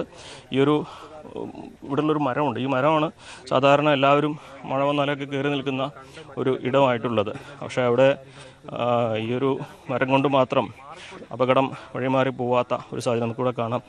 ചെരുപ്പുകളൊക്കെ കൂടിക്കിടക്കുന്നത് കാണാം. ഒരു പക്ഷേ ഇന്നലെ അപകടത്തിൽപ്പെട്ടവരുടെ അല്ലെങ്കിൽ ഇവിടെ ഈ രക്ഷാപ്രവർത്തനത്തിൽ അങ്ങനെ ആൾക്കാരൊക്കെ ആവും. എന്താണെങ്കിൽ ഇതിൻ്റെയൊക്കെ ഉടമസ്ഥരാണെന്നുള്ളൊരു ദുരന്തത്തിൻ്റെ ബാക്കി അടയാളമായിട്ട് വേണം നമുക്ക് ഈ ഒരു ചെരുപ്പിനെയൊക്കെ കാണാൻ കഴിയും. എന്താണെങ്കിലും ഈ ഭാഗത്താണ് ഇവരുടെ ഉണ്ടായിരുന്നത്. ഇവിടെ നിന്നാണ് ഈ ഒരു അപകടം സംഭവിച്ചത്. സംഭവത്തെക്കുറിച്ച് പ്രദേശവാസികൾക്ക് ഇപ്പോഴും പറയുമ്പോൾ അവരുടെ ഞെട്ടൽ വിട്ടുമാറിയിട്ടില്ല. ഇന്നലത്തെ അപകടത്തെക്കുറിച്ച് അവർ നമ്മളോട് അവർക്കറിയുന്ന കാര്യങ്ങളൊക്കെ പങ്കുവെക്കുകയും ചെയ്തു. ഇവിടെ പല സമയത്തും വളരെയധികം കുട്ടികൾ വന്നിരിക്കലുണ്ട്. അതിനെ നിയന്ത്രിക്കാനോ മറ്റോ ഒന്നും ഇതുവരെ ഒരു നടപടി ഉണ്ടായിട്ടില്ല. കുട്ടികൾ മഴ തുടങ്ങിയപ്പോഴാണ് 3:30-4 മണിക്കാണ് മഴ തുടങ്ങുമ്പോഴാണ് കുടയും കൊണ്ട് വന്നാണ് കുട്ടികൾ ഈ പ്രദേശത്തിൽ വന്നിട്ടുള്ളത് എന്നാണ് അറിയാൻ കഴിഞ്ഞത്. അല്ല ഞങ്ങളൊക്കെ ഉണ്ടായിരുന്നു, ഒരു 9:30 വരെ ഇവിടെ തെരച്ചിലുണ്ടായിരുന്നു. പിന്നെ ഇവിടെ ഇരിക്കുമ്പോൾ വീണതോ ഒന്നുമല്ലല്ലോ. ഇപ്പോൾ ഇടിമിന്നലും കാര്യങ്ങളും ഉണ്ടാകുമ്പോൾ ഈ പ്രായത്തിലെ കുട്ടികൾ അങ്ങനെയാണല്ലോ, എല്ലാം ആസ്വദിക്കുന്ന കുട്ടികളാണ്. അപ്പോൾ ഈ മഴയും ഒക്കെ ഒന്ന് ആസ്വദിച്ചതാണ്. അതിൻ്റെ ഇടയിൽ ഉദാഹരണമായ ഒരു സംഭവം ഉണ്ടായതാണ്. പിന്നെന്താ വെച്ചാൽ നമ്മളാരും പയ്യന്മാർ വരാണ്, ഇവിടെ വലിയ മരം കണ്ടില്ലേ, അതിൻ്റെ ചുവട്ടിൽ ജസ്റ്റ് ഒന്ന് കയറി നിൽക്കും. ആ മരത്തിൻ്റെ ചുവട്ടിൽ കയറി നിൽക്കും. ആ മഴ കഴിഞ്ഞിട്ട് നമുക്ക് പോകാമെന്ന് വിചാരിച്ചിട്ട് കുറേ പാറയൊക്കെ ഇല്ലല്ലോ, അവിടെ ഇങ്ങനെ ഇരിക്കും. അപ്പോൾ സ്വാഭാവികമായിട്ട് അങ്ങനെ പിന്നെ ഇവർ നല്ല ചെറു മഴ കണ്ടപ്പോൾ ഒരു ആൾക്കാർ അങ്ങനെ ചെയ്യലുണ്ട്. ഫസ്റ്റ് ടൈമാണ് ഇങ്ങനെ സംഭവം ഉണ്ടാവുന്നത്. ഈ ഒരു പ്രദേശം നേരത്തെ തന്നെ നമ്മൾ സൂചിപ്പിച്ചത് സ്വകാര്യ വ്യക്തിയുടെ ഇടമാണ്. അതുകൊണ്ട് തന്നെ പ്രത്യേകിച്ച് നിയന്ത്രണങ്ങളോ സുരക്ഷാ സംവിധാനങ്ങളോ ഒന്നും തന്നെ ഇവിടെ ഇല്ല. ഇവർ നാട്ടുകാർ പറയുന്നത് കുറച്ചുകൂടി ആളുകൾ വരുമ്പോൾ നിയന്ത്രിക്കാനുള്ള ഒരു സംവിധാനം ഇവിടെ വേണം. ഒന്നുകിൽ നാട്ടുകാർ അത്തരത്തിലുള്ള ശ്രമങ്ങൾ നടത്തും, അതല്ലെങ്കിൽ സർക്കാരിൻ്റെ ഭാഗത്തു നിന്നും ഒരു പിന്തുണ ഈ ഒരു കാര്യങ്ങൾക്ക്. ഇതൊക്കെ സ്വകാര്യ ഇടങ്ങളായതുകൊണ്ട് തന്നെ സർക്കാർ ടൂറിസത്തിൻ്റെ ഭാഗത്തായിട്ട് വരുന്നതല്ല. എന്നിരുന്നാലും ഇത്തരം തുറസായ സ്ഥലങ്ങളിൽ വരുമ്പോൾ ഇങ്ങനെ ഇടിമിന്നൽ ഏൽക്കാനുള്ള ഒരു സാഹചര്യങ്ങളുണ്ട് എന്നൊക്കെ ഓരോരുത്തരും മുന്നിൽ കാണേണ്ട ഒരു അവസ്ഥ കൂടിയാണുള്ളത്. അപകടം ആരുടെയും കുറ്റം കൊണ്ട് സംഭവിക്കുന്നതല്ല, സംഭവിച്ചു പോയതാണ്. പക്ഷേ ഇനി ആർക്കും ഇങ്ങനെ ഒരു അവസ്ഥ വരാതിരിക്കാനുള്ളൊരു മുൻകരുതൽ അത് ഓരോരുത്തരും സ്വയം സ്വീകരിക്കേണ്ടതാണ് എന്നുകൂടി ഈ ഘട്ടത്തിൽ ഓർമ്മിപ്പിക്കാതെ വയ്യ. എന്താണെങ്കിലും വളരെ മനോഹരമായ പ്രകൃതി രമണീയമായ ഒരിടം ഒരു ദുരന്ത ഭൂമിയായി മാറിയതിൻ്റെ വേദന ഈ നാട്ടുകാർക്കൊക്കെ തന്നെ പങ്കുവെക്കാനുണ്ട്. അഖിൽ ഊട്ടുപാറയ്ക്കൊപ്പം CV അനുമോദ്, ന്യൂസ് 18. മങ്കടയിൽ ഇടിമിന്നലേറ്റ് കുട്ടികൾ മരിച്ച സംഭവത്തിൽ ദുഃഖം രേഖപ്പെടുത്തി CPM പൊളിറ്റ് ബ്യൂറോ അംഗം പിണറായി വിജയൻ. കുട്ടികളുടെ വേർപാട് കുടുംബത്തിനും നാടിനും തീരാ നഷ്ടമാണ്. കുടുംബാംഗങ്ങളുടെയും ബന്ധുക്കളുടെയും ദുഃഖത്തിൽ പങ്കുചേരുന്നതായി അദ്ദേഹം കുറിച്ചു. പരിക്കേറ്റവർ വേഗത്തിൽ സുഖം പ്രാപിക്കട്ടെ. അർഹമായ നഷ്ടപരിഹാരം മുഖ്യമന്ത്രിയുടെ ദുരിതാശ്വാസ നിധിയിൽ നിന്ന് ദുരന്തത്തിനിരയായ കുടുംബാംഗങ്ങൾക്ക് നൽകണമെന്നും പിണറായി വിജയൻ ആവശ്യപ്പെട്ടു. കാസർഗോഡ് കടന്നൽ കുത്തേറ്റ് അധ്യാപകൻ മരിച്ചു.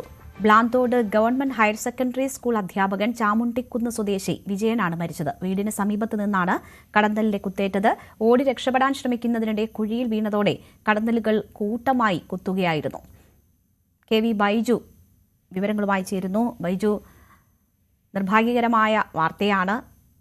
എങ്ങനെയാണ് ഈ അപകടം സംഭവിച്ചത്? മറ്റു വിവരങ്ങൾ എന്താണ്? രേണുക, ഇന്ന് 11 മണിയോടുകൂടി തുമ്പോടി എന്ന് പറയുന്ന സ്ഥലത്ത്, അതായത് രാജപുരം പോലീസ് സ്റ്റേഷൻ പരിധിയാണ്, ഇവിടെ ഈ പറമ്പിൽ കാട് വെട്ടുന്നതിനിടയിലാണ് ഇത്തരത്തിൽ കടന്നൽ കൂട്ടമായി വന്ന് ഇദ്ദേഹത്തെ കുത്തിയത്. അതായത് ഇവരെ ജോലിക്കാർ ഒപ്പമുണ്ടായിരുന്നു. ഓടി രക്ഷപ്പെടുന്നതിനിടയിൽ വലിയൊരു കുഴിയിലേക്ക് ഈ വിജയൻ എന്ന് പറയുന്ന അധ്യാപകൻ വീഴുകയായിരുന്നു. പിന്നീട് കൂട്ടമായി കടന്നലുകൾ വന്ന് ആക്രമിക്കുന്ന സാഹചര്യമാണ്. അങ്ങനെ ആശുപത്രിയിൽ എത്തുമ്പോഴേക്കും മരണം സംഭവിച്ചിരുന്നു. 4ഓളം പേർക്കും കൂടി ഇത്തരത്തിൽ കടന്നൽ കുത്തേറ്റിട്ടുണ്ട്. ഇവരുടെ പരിക്ക് ഗുരുതരമല്ല. ഏതായാലും വിരമിക്കാൻ ഏതാനും മാസങ്ങൾ മാത്രം ബാക്കി നിൽക്കുകയാണ് ഈ അധ്യാപകൻ ഇത്തരത്തിലുള്ള ഒരു ദാരുണാന്ത്യം ഉണ്ടായത്. ഏതായാലും മലയോര മേഖലയായ രാജപുരം പോലീസ് സ്റ്റേഷൻ പരിധിയിലെ ചാമുണ്ടിക്കുന്നിലാണ് ഈ സംഭവം. ഇദ്ദേഹം ബളാന്തോട് ഗവൺമെന്റ് ഹയർ സെക്കൻഡറി സ്കൂളിലെ അധ്യാപകനാണ്. 1 മാസം മാത്രമാണ് ഇദ്ദേഹത്തിന് വിരമിക്കാൻ ബാക്കിയുള്ളത്. അപ്പോഴാണ് ഇത്തരത്തിലൊരു ദാരുണമായ സംഭവം. ഏതായാലും മൃതദേഹം ഇപ്പോൾ കൂടുങ്കൽ പ്രാഥമിക ആരോഗ്യ കേന്ദ്രത്തിൽ ഇപ്പോൾ ഉണ്ട്. ശരി, KV ബൈജു ആണ് വിവരങ്ങൾ നൽകിയത്. നീറ്റ് ചോദ്യപേപ്പർ ചോർച്ചയിൽ അന്വേഷണം വ്യാപിപ്പിച്ച് CBI. കേരളം അടക്കമുള്ള 10 സംസ്ഥാനങ്ങൾ കേന്ദ്രീകരിച്ചാണ് അന്വേഷണം. ചോദ്യപേപ്പർ ചോർത്തിയ ശേഷം തയ്യാറാക്കിയ മാതൃകാ ചോദ്യപേപ്പർ കേരളത്തിലേക്കും എത്തിയെന്നാണ് കണ്ടെത്തൽ. ചോദ്യപേപ്പർ ലഭിച്ചെന്ന് രാജസ്ഥാൻ പോലീസ് കണ്ടെത്തിയ 200ഓളം വിദ്യാർത്ഥികളുടെ വിവരങ്ങൾ CBIക്ക് കൈമാറിയിരുന്നു. ഇതിൽ കേരളത്തിൽ നിന്നുള്ളവരുമുണ്ട്. നീറ്റ് പരീക്ഷ പേപ്പർ ചോർച്ചയുടെ തുടക്കം നാസിക്കിൽ നിന്നാണെന്ന് പ്രാഥമിക വിവരങ്ങൾ പുറത്തുവരുന്നു. CBIയുടെ 4 സംഘങ്ങളാണ് ചോദ്യപേപ്പർ ചോർച്ച അന്വേഷിക്കുന്നത്. റദ്ദാക്കിയ നീറ്റ് UG പരീക്ഷയുടെ പുനഃപരീക്ഷാ നടപടികളിലേക്ക് നാഷണൽ ടെസ്റ്റിംഗ് ഏജൻസി കടന്നു. 10 ദിവസത്തിനുള്ളിൽ പുനഃപരീക്ഷയ്ക്കുള്ള വിശദമായ സമയക്രമം പ്രസിദ്ധീകരിക്കും. മെയ് 3 നടന്ന നീറ്റ് പരീക്ഷ 23 ലക്ഷം വിദ്യാർത്ഥികളാണ് എഴുതിയത്. പരീക്ഷാ ക്രമക്കേടുകളിൽ ഇടപെടൽ തേടി മെഡിക്കൽ സംഘടനയായ ഫെയ്മ സുപ്രീം കോടതിയിൽ ഹർജി നൽകി. കോടതിയുടെ നേരിട്ടുള്ള മേൽനോട്ടത്തിൽ വീണ്ടും പരീക്ഷ നടത്തണമെന്നാണ് ഹർജിയിലെ പ്രധാന ആവശ്യം. നീറ്റ് പരീക്ഷാ ക്രമക്കേടിൽ പ്രതിഷേധിച്ച് സംസ്ഥാനത്ത് വ്യാപക പ്രതിഷേധം. SFIയുടെ നേതൃത്വത്തിൽ കാഞ്ഞങ്ങാട് ഹെഡ് പോസ്റ്റ് ഓഫീസിലേക്ക് നടത്തിയ മാർച്ചിൽ സംഘർഷമുണ്ടായി. പോലീസ് ബാരിക്കേഡ് മറികടന്ന പ്രവർത്തകർ പോസ്റ്റ് ഓഫീസ് കോമ്പൌണ്ടിനകത്തേക്ക് കയറി.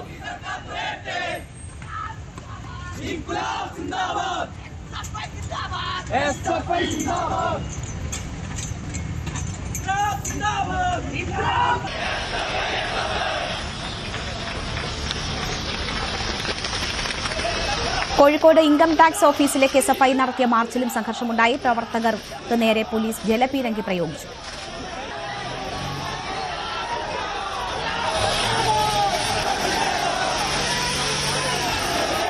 പാലക്കാടും സംഘർഷമുണ്ടായി. ഹെഡ് പോസ്റ്റ് ഓഫീസിലേക്കായിരുന്നു SFIയുടെ മാർച്ച്.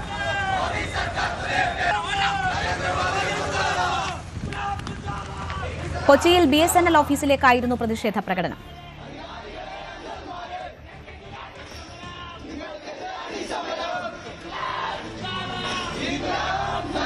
കണ്ണൂരിൽ ഹെഡ് പോസ്റ്റ് ഓഫീസിലേക്ക് SFI പ്രവർത്തകർ മാർച്ച് നടത്തി.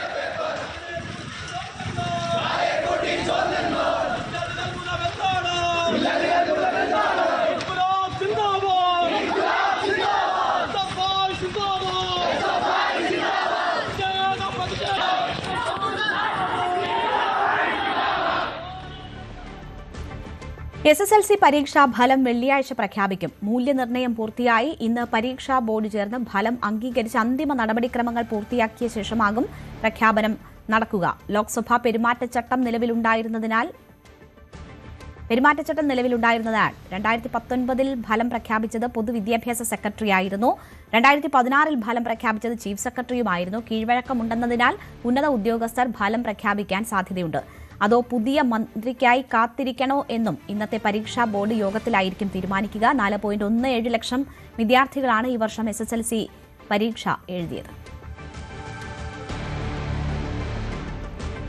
സ്വർണ്ണവിലയിൽ വൻ വർധന. 22 ക്യാരറ്റിന് ഒറ്റ ദിവസം കൊണ്ട് ഗ്രാമിന് 1275 രൂപയും പവന് 10,200 രൂപയും വർദ്ധിച്ചു. ചരിത്രത്തിലാദ്യമായാണ് ഒറ്റയടിക്ക് ഇത്രയും തുക വർദ്ധിക്കുന്നത്. ഇതോടെ 1 ഗ്രാം സ്വർണത്തിന് 15,390 രൂപയും 1 പവന് 1,23,220 രൂപയുമായി വില.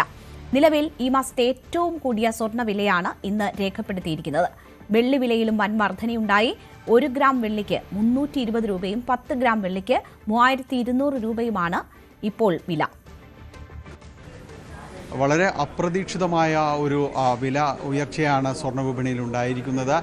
ഇന്നലത്തേതിൽ നിന്ന് ഇന്ന് ഏതാണ്ട് 10,200 രൂപ ഉയർന്നിരിക്കുന്നു. ഒരു പവൻ വാങ്ങിക്കുമ്പോൾ ഇപ്പോൾ നൽകേണ്ടി വരുന്നത് 1,23,000 രൂപയാണ്. അതിൽ നിന്നും കുറച്ചും കൂടി ഉയർന്നേക്കാം. കാരണം അതിൽ GSTയും മറ്റ് പണിക്കൂലിയും എല്ലാം തന്നെ വരുമ്പോൾ ഉയരുന്ന ഒരു സാഹചര്യമാണ് നിലവിൽ വിപണിയിലുള്ളത്. ഒരു അസാധാരണ സാഹചര്യമെന്ന് പറയാം. കാരണം ഇതിൻ്റെ ഇറക്കുമതി നികുതി ഉയർത്തിയതാണ്. കഴിഞ്ഞ ദിവസങ്ങളിലെല്ലാം തന്നെ പ്രധാനമന്ത്രി ഇതുമായി ബന്ധപ്പെട്ട് ചില സൂചനകൾ നൽകിയിരുന്നു. കാരണം ഇത് നിയന്ത്രിക്കേണ്ടതും ഇപ്പോൾ വിപണിയിൽ ഇടപെടേണ്ടതുമായ ഒരു അത്യാവശ്യ ഘട്ടത്തിലേക്ക് രാജ്യം എത്തിയിരിക്കുന്നു എന്ന് സൂചിപ്പിച്ചുകൊണ്ട് അപ്പോൾ അത്തരം ഒരു ചില നിയന്ത്രണങ്ങൾ വരുമെന്ന സൂചനകൾ ഉണ്ടായിരുന്നു. നമ്മുടെ സ്വർണത്തിൻ്റെ നികുതി എന്ന് പറയുന്നത് നേരത്തെ 6% 5% ഇറക്കുമതി നികുതിയും 1% സെസ്സും എന്ന രീതിയിൽ നിന്ന് ഇന്നത് 15% വളരെ പെട്ടെന്ന് എത്തിയിരിക്കുന്നു. അതിൽ 10% നികുതിയും 5% സെസ്സും എന്ന രീതിയിലേക്ക് വന്നപ്പോൾ സ്വർണത്തിന് അതിൻ്റെ ഒരു വില വളരെ പെട്ടെന്ന് ഉയരുകയും ചെയ്തു. 1 ഗ്രാമിന് ഏതാണ്ട് 1,200 രൂപ ഉയരുന്ന ഒരു സാഹചര്യമാണ് 1 ഗ്രാമിനുണ്ടായത്. ഒരു പവനിലേക്ക് വരുമ്പോൾ 1,23,000 രൂപ നൽകേണ്ടി വരുന്നൊരു സാഹചര്യത്തിലേക്കാണ് നിലവിൽ വന്നിരിക്കുന്നത്. ഒരു സുരക്ഷിതമായ ഒരു നിക്ഷേപം എന്ന രീതിയിലേക്ക് ശരാശരി മലയാളികൾ കണ്ടിരുന്ന സ്വർണത്തിനാണ് ഈ രീതിയിലേക്ക് ഒരു വില വന്നിരിക്കുന്നത്. ഏതായാലും അത് വിപണിയിൽ എങ്ങനെ അല്ലെങ്കിൽ ഒരു ആളുകളുടെ ഒരു പ്രതികരണം എങ്ങനെയൊക്കെയാണ് ഇത് നമുക്ക് നോക്കാം. ഏതായാലും സ്വർണം വാങ്ങാനായിട്ടല്ല എക്സ്ചേഞ്ചിനൊന്നാ. അപ്പം വില കൂടിയാലും കുറഞ്ഞാലും വാങ്ങിക്കൊണ്ടു. എങ്ങനെ പ്രതീക്ഷിച്ചിരുന്നു ഇത്ര പെട്ടെന്ന്? ഇന്ന് പ്രതീക്ഷിച്ചില്ല. ഇന്ന് ഇവിടെ വന്നപ്പോൾ അറിഞ്ഞു ഇന്ന് 10,000 രൂപ കൂടിയെന്ന് പറഞ്ഞു. ശരിക്കും വന്നാൽ അങ്ങനെയല്ല. പിന്നെ എക്സ്ചേഞ്ച് ആയതുകൊണ്ട് പിന്നെ ഞങ്ങൾ അതിനെപ്പറ്റി ചിന്തിച്ചില്ല. കാരണം കൂടിയാലും ഞങ്ങളുടെ എക്സ്ചേഞ്ചിന് ആ വില കിട്ടുമല്ലോ ഇങ്ങോട്ട്. അപ്പം അതുകൊണ്ട് സാധാരണക്കാരന് വാങ്ങാൻ കഴിയാത്ത രീതി. ഇനിയിപ്പോൾ ഗോൾഡിൻ്റെ ശരിക്കും പറഞ്ഞാൽ ഒരു ഇൻവെസ്റ്റ്മെൻറ്റിന് ഗോൾഡ് ഉപയോഗിക്കും. ഇങ്ങനെ ഇടാനായിട്ടൊന്നും ആരും മേടിക്കത്തില്ല. ഗോൾഡിൻ്റെ സെയിൽ കുറയും. ആൾക്കാർ ഉപയോഗിക്കുന്ന അവരുടെ അത് കുറയും. ഈ രീതിയിൽ തന്നെയാണ്. കാരണം ഒരു സ്വർണം വാങ്ങിക്കുന്ന ആളുകൾ അതൊരു ഇൻവെസ്റ്റ്മെൻ്റ് എന്ന രീതിയിലേക്കെല്ലാം തന്നെ വരുമ്പോൾ ആളുകൾക്ക് അത് എത്ര കണ്ട് അത് ഉപയോഗപ്പെടുത്താൻ കഴിയുമെന്ന രീതിയിലാണ് പലരും പോകുന്നത്. നമ്മളുള്ളത് എറണാകുളത്തെ ചുങ്കത്ത് ജ്വല്ലറിയിലാണ്. ചുങ്കത്ത് ആ ജ്വല്ലറിയിലേക്ക് വരുമ്പോൾ ഇതിൻ്റെ ഉടമസ്ഥൻ കൂടി ചേരുന്നു. രാജു, ഇപ്പോൾ എങ്ങനെയാണ് ഇപ്പോൾ ഈ വിലവർദ്ധനവിനെ അടക്കം കാണുന്നത്? മിനിഞ്ഞാന്ന് മോഡി സർക്കാരിൻ്റെ മോഡിജി പറഞ്ഞ പ്രകാരം ഫോറിൻ കറൻസി പുറത്തു പോകാതിരിക്കാൻ വേണ്ടിയിട്ട് ചെയ്യുന്ന പ്രിക്കോഷൻസിൽ ഒരു പ്രിക്കോഷനായിരുന്നു ഗോൾഡിൻ്റെ ഇമ്പോർട്ട് ഡ്യൂട്ടി കൂട്ടും എന്ന് പ്രതീക്ഷിച്ച പോലെ തന്നെ ഇന്നലെ കസ്റ്റംസ് ഡ്യൂട്ടി 5-6% ഉണ്ടായിരുന്നു 15%ലേക്ക് സെസ് അടക്കം ഒരുമിച്ച് കൂട്ടി. അപ്പോൾ അത് പ്രകാരം ഏകദേശം 1,38, 1,40 ഒരു പവന് വില വരണം. ഇന്നൊരു ഫസ്റ്റ് സ്റ്റെപ്പ് എന്നുള്ള നിലയ്ക്ക് 12,000 രൂപ ഒരു പവന് കൂടുകയാണ് ചെയ്തേക്കണേ. ഞങ്ങൾ പ്രതീക്ഷിക്കുന്നത് ഇന്നും നാളെയും മറ്റന്നാളോടുകൂടി ഈ 1,40 അടുത്തേക്ക് സ്വർണ്ണവില എത്തുന്നത് തന്നെയാണ്. ഈ പെട്ടെന്നൊരു വിലയിടിവ് ഇനി പ്രതീക്ഷിക്കണില്ല. കാരണം ഈ ഒരു കറക്ഷൻ ഇനി വരണമെങ്കിൽ ഒരു പക്ഷേ 6 മാസം മുതൽ 1 വർഷം വരെ എടുക്കാനും സാധ്യതയുണ്ട്. വലിയ പ്രതിസന്ധിയാണ് ഉണ്ടാക്കിയിരിക്കുന്നത്. ജ്വല്ലറി ഫീൽഡിനൊരു വലിയ പ്രതിസന്ധി തന്നെയാണ്. പക്ഷേ ആൾക്കാർ മലയാളികൾ ഈ വിലയോടും സെറ്റിൽഡ് ആവും. ആവശ്യങ്ങൾക്ക് എടുക്കേണ്ടി തന്നെ വരും. അപ്പോൾ സ്വർണത്തിനെ സംബന്ധിച്ചിടത്തോളം സ്വർണ്ണവില എപ്പോഴും വില കൂടിക്കൊണ്ടിരിക്കുന്ന ഒരു ആഭരണ കാരണം ഒന്നുകിൽ ഇൻവെസ്റ്റ്മെൻ്റായിട്ടോ അല്ലെങ്കിൽ ആഭരണം കാഷ്വൽ വെയറിനൊക്കെ ആയിട്ട് ഗോൾഡ് മലയാളികൾ എടുത്തുകൊണ്ടിരിക്കും. പക്ഷേ ഇപ്പോഴത്തെ നിലയ്ക്ക് ഈ 2-3 ദിവസത്തേക്ക് ഒരു ചെറിയ ബുദ്ധിമുട്ട് എടുക്കാൻ ഉദ്ദേശിച്ചിരുന്നവർക്ക് വരും. ജ്വല്ലറികൾക്ക് ഒരു ബുദ്ധിമുട്ട് തന്നെയാണ്. കാരണം അവരുടെ എല്ലാ കാൽക്കുലേഷനും തെറ്റും. സ്വർണം നേരത്തെ ബുക്ക് ചെയ്തവർക്ക് അതേ വിലയ്ക്ക് തന്നെ കൊടുക്കാൻ സ്വർണ്ണ വ്യാപാരികൾ ബാധ്യസ്ഥരാണ്. അവരത് ആ വിലയ്ക്ക് തന്നെ കൊടുക്കും. അവർ കറസ്പോണ്ടിങ് ആയിട്ട് ബുക്ക് ചെയ്ത് ഇട്ടിട്ടുണ്ടാവും. അപ്പോൾ ജ്വല്ലറികളെ സംബന്ധിച്ചിടത്തോളം ഇതൊരു പരീക്ഷണ കാലഘട്ടം തന്നെയാണ്. അല്ല, അദ്ദേഹം പറഞ്ഞതുപോലെ ഇതൊരു പരീക്ഷണ കാലഘട്ടം തന്നെയാണ് സ്വർണ്ണ വിപണി അഭിമുഖീകരിക്കുന്നത്. ഇത് തരണം ചെയ്ത് പോകാനായിട്ട് സാധിക്കുമെന്നൊരു വിശ്വാസമാണ് അദ്ദേഹം വെച്ച് പുലർത്തുന്നത്.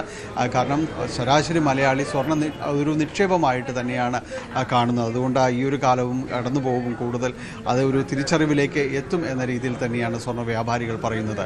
കൊച്ചിയിൽ നിന്ന് ക്യാമറമാൻ മനോജിനൊപ്പം ഡാനി പോൾ, ന്യൂസ് 18. അന്താരാഷ്ട്ര വിമാന സർവീസുകൾ വെട്ടിക്കുറച്ച് എയർ ഇന്ത്യ. വിമാന ഇന്ധന വില വർധനവിന് പിന്നാലെയാണ് തീരുമാനം. 3 മാസത്തേക്കാണ് സർവീസുകൾ വെട്ടിച്ചുരുക്കുന്നത്. പ്രതിദിനം 100 വിമാന സർവീസുകളാണ് കുറച്ചത്. ദില്ലിയിൽ നിന്ന് ചിക്കാഗോ, സിംഗപ്പൂർ, ഷാങ്ഹായ് എന്നിവിടങ്ങളിലേക്കുള്ള സർവീസുകൾ പൂർണ്ണമായും നിർത്തി. സാൻ ഫ്രാൻസിസ്കോ, പാരീസ്, ടൊറന്റോ തുടങ്ങിയിടങ്ങളിലേക്കുള്ള സർവീസുകളും കുറച്ചു.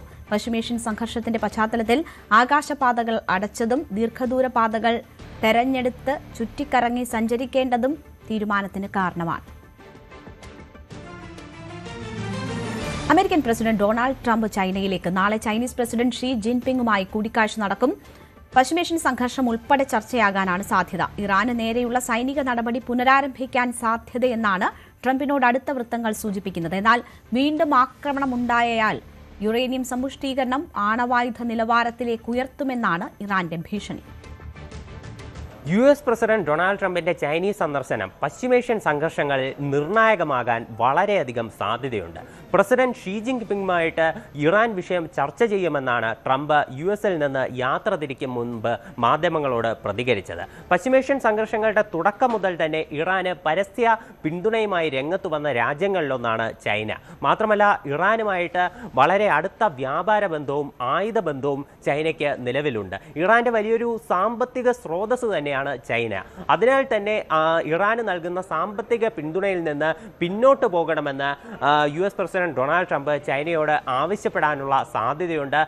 മാത്രമല്ല, ഈ സംഘർഷങ്ങളിൽ മറ്റു കാര്യങ്ങളും ചർച്ചയാകുമെന്നാണ് വിവരം. ചൈന ഇവിടെ ഒരു മധ്യസ്ഥന്റെ റോള് വഹിക്കാമെന്ന് അമേരിക്കയോട് വാഗ്ദാനം ചെയ്യാനുള്ള സാധ്യതയുണ്ട്. മാത്രമല്ല, ഇറാനിലുള്ള സമ്പുഷ്ടീകരിച്ച യുറേനിയത്തിന്റെ വിഷയത്തിലും റഷ്യയ്ക്ക് സമാനമായിട്ടുള്ള ഒരു നിലപാട്, അതായത് യുറേനിയം ചൈനയിലേക്ക് എത്തിക്കാം എന്നൊരു നിലപാട് ചിലപ്പോൾ ഷീ ജിൻപിങ്ങും എടുക്കാനുള്ള സാധ്യതയുണ്ട്.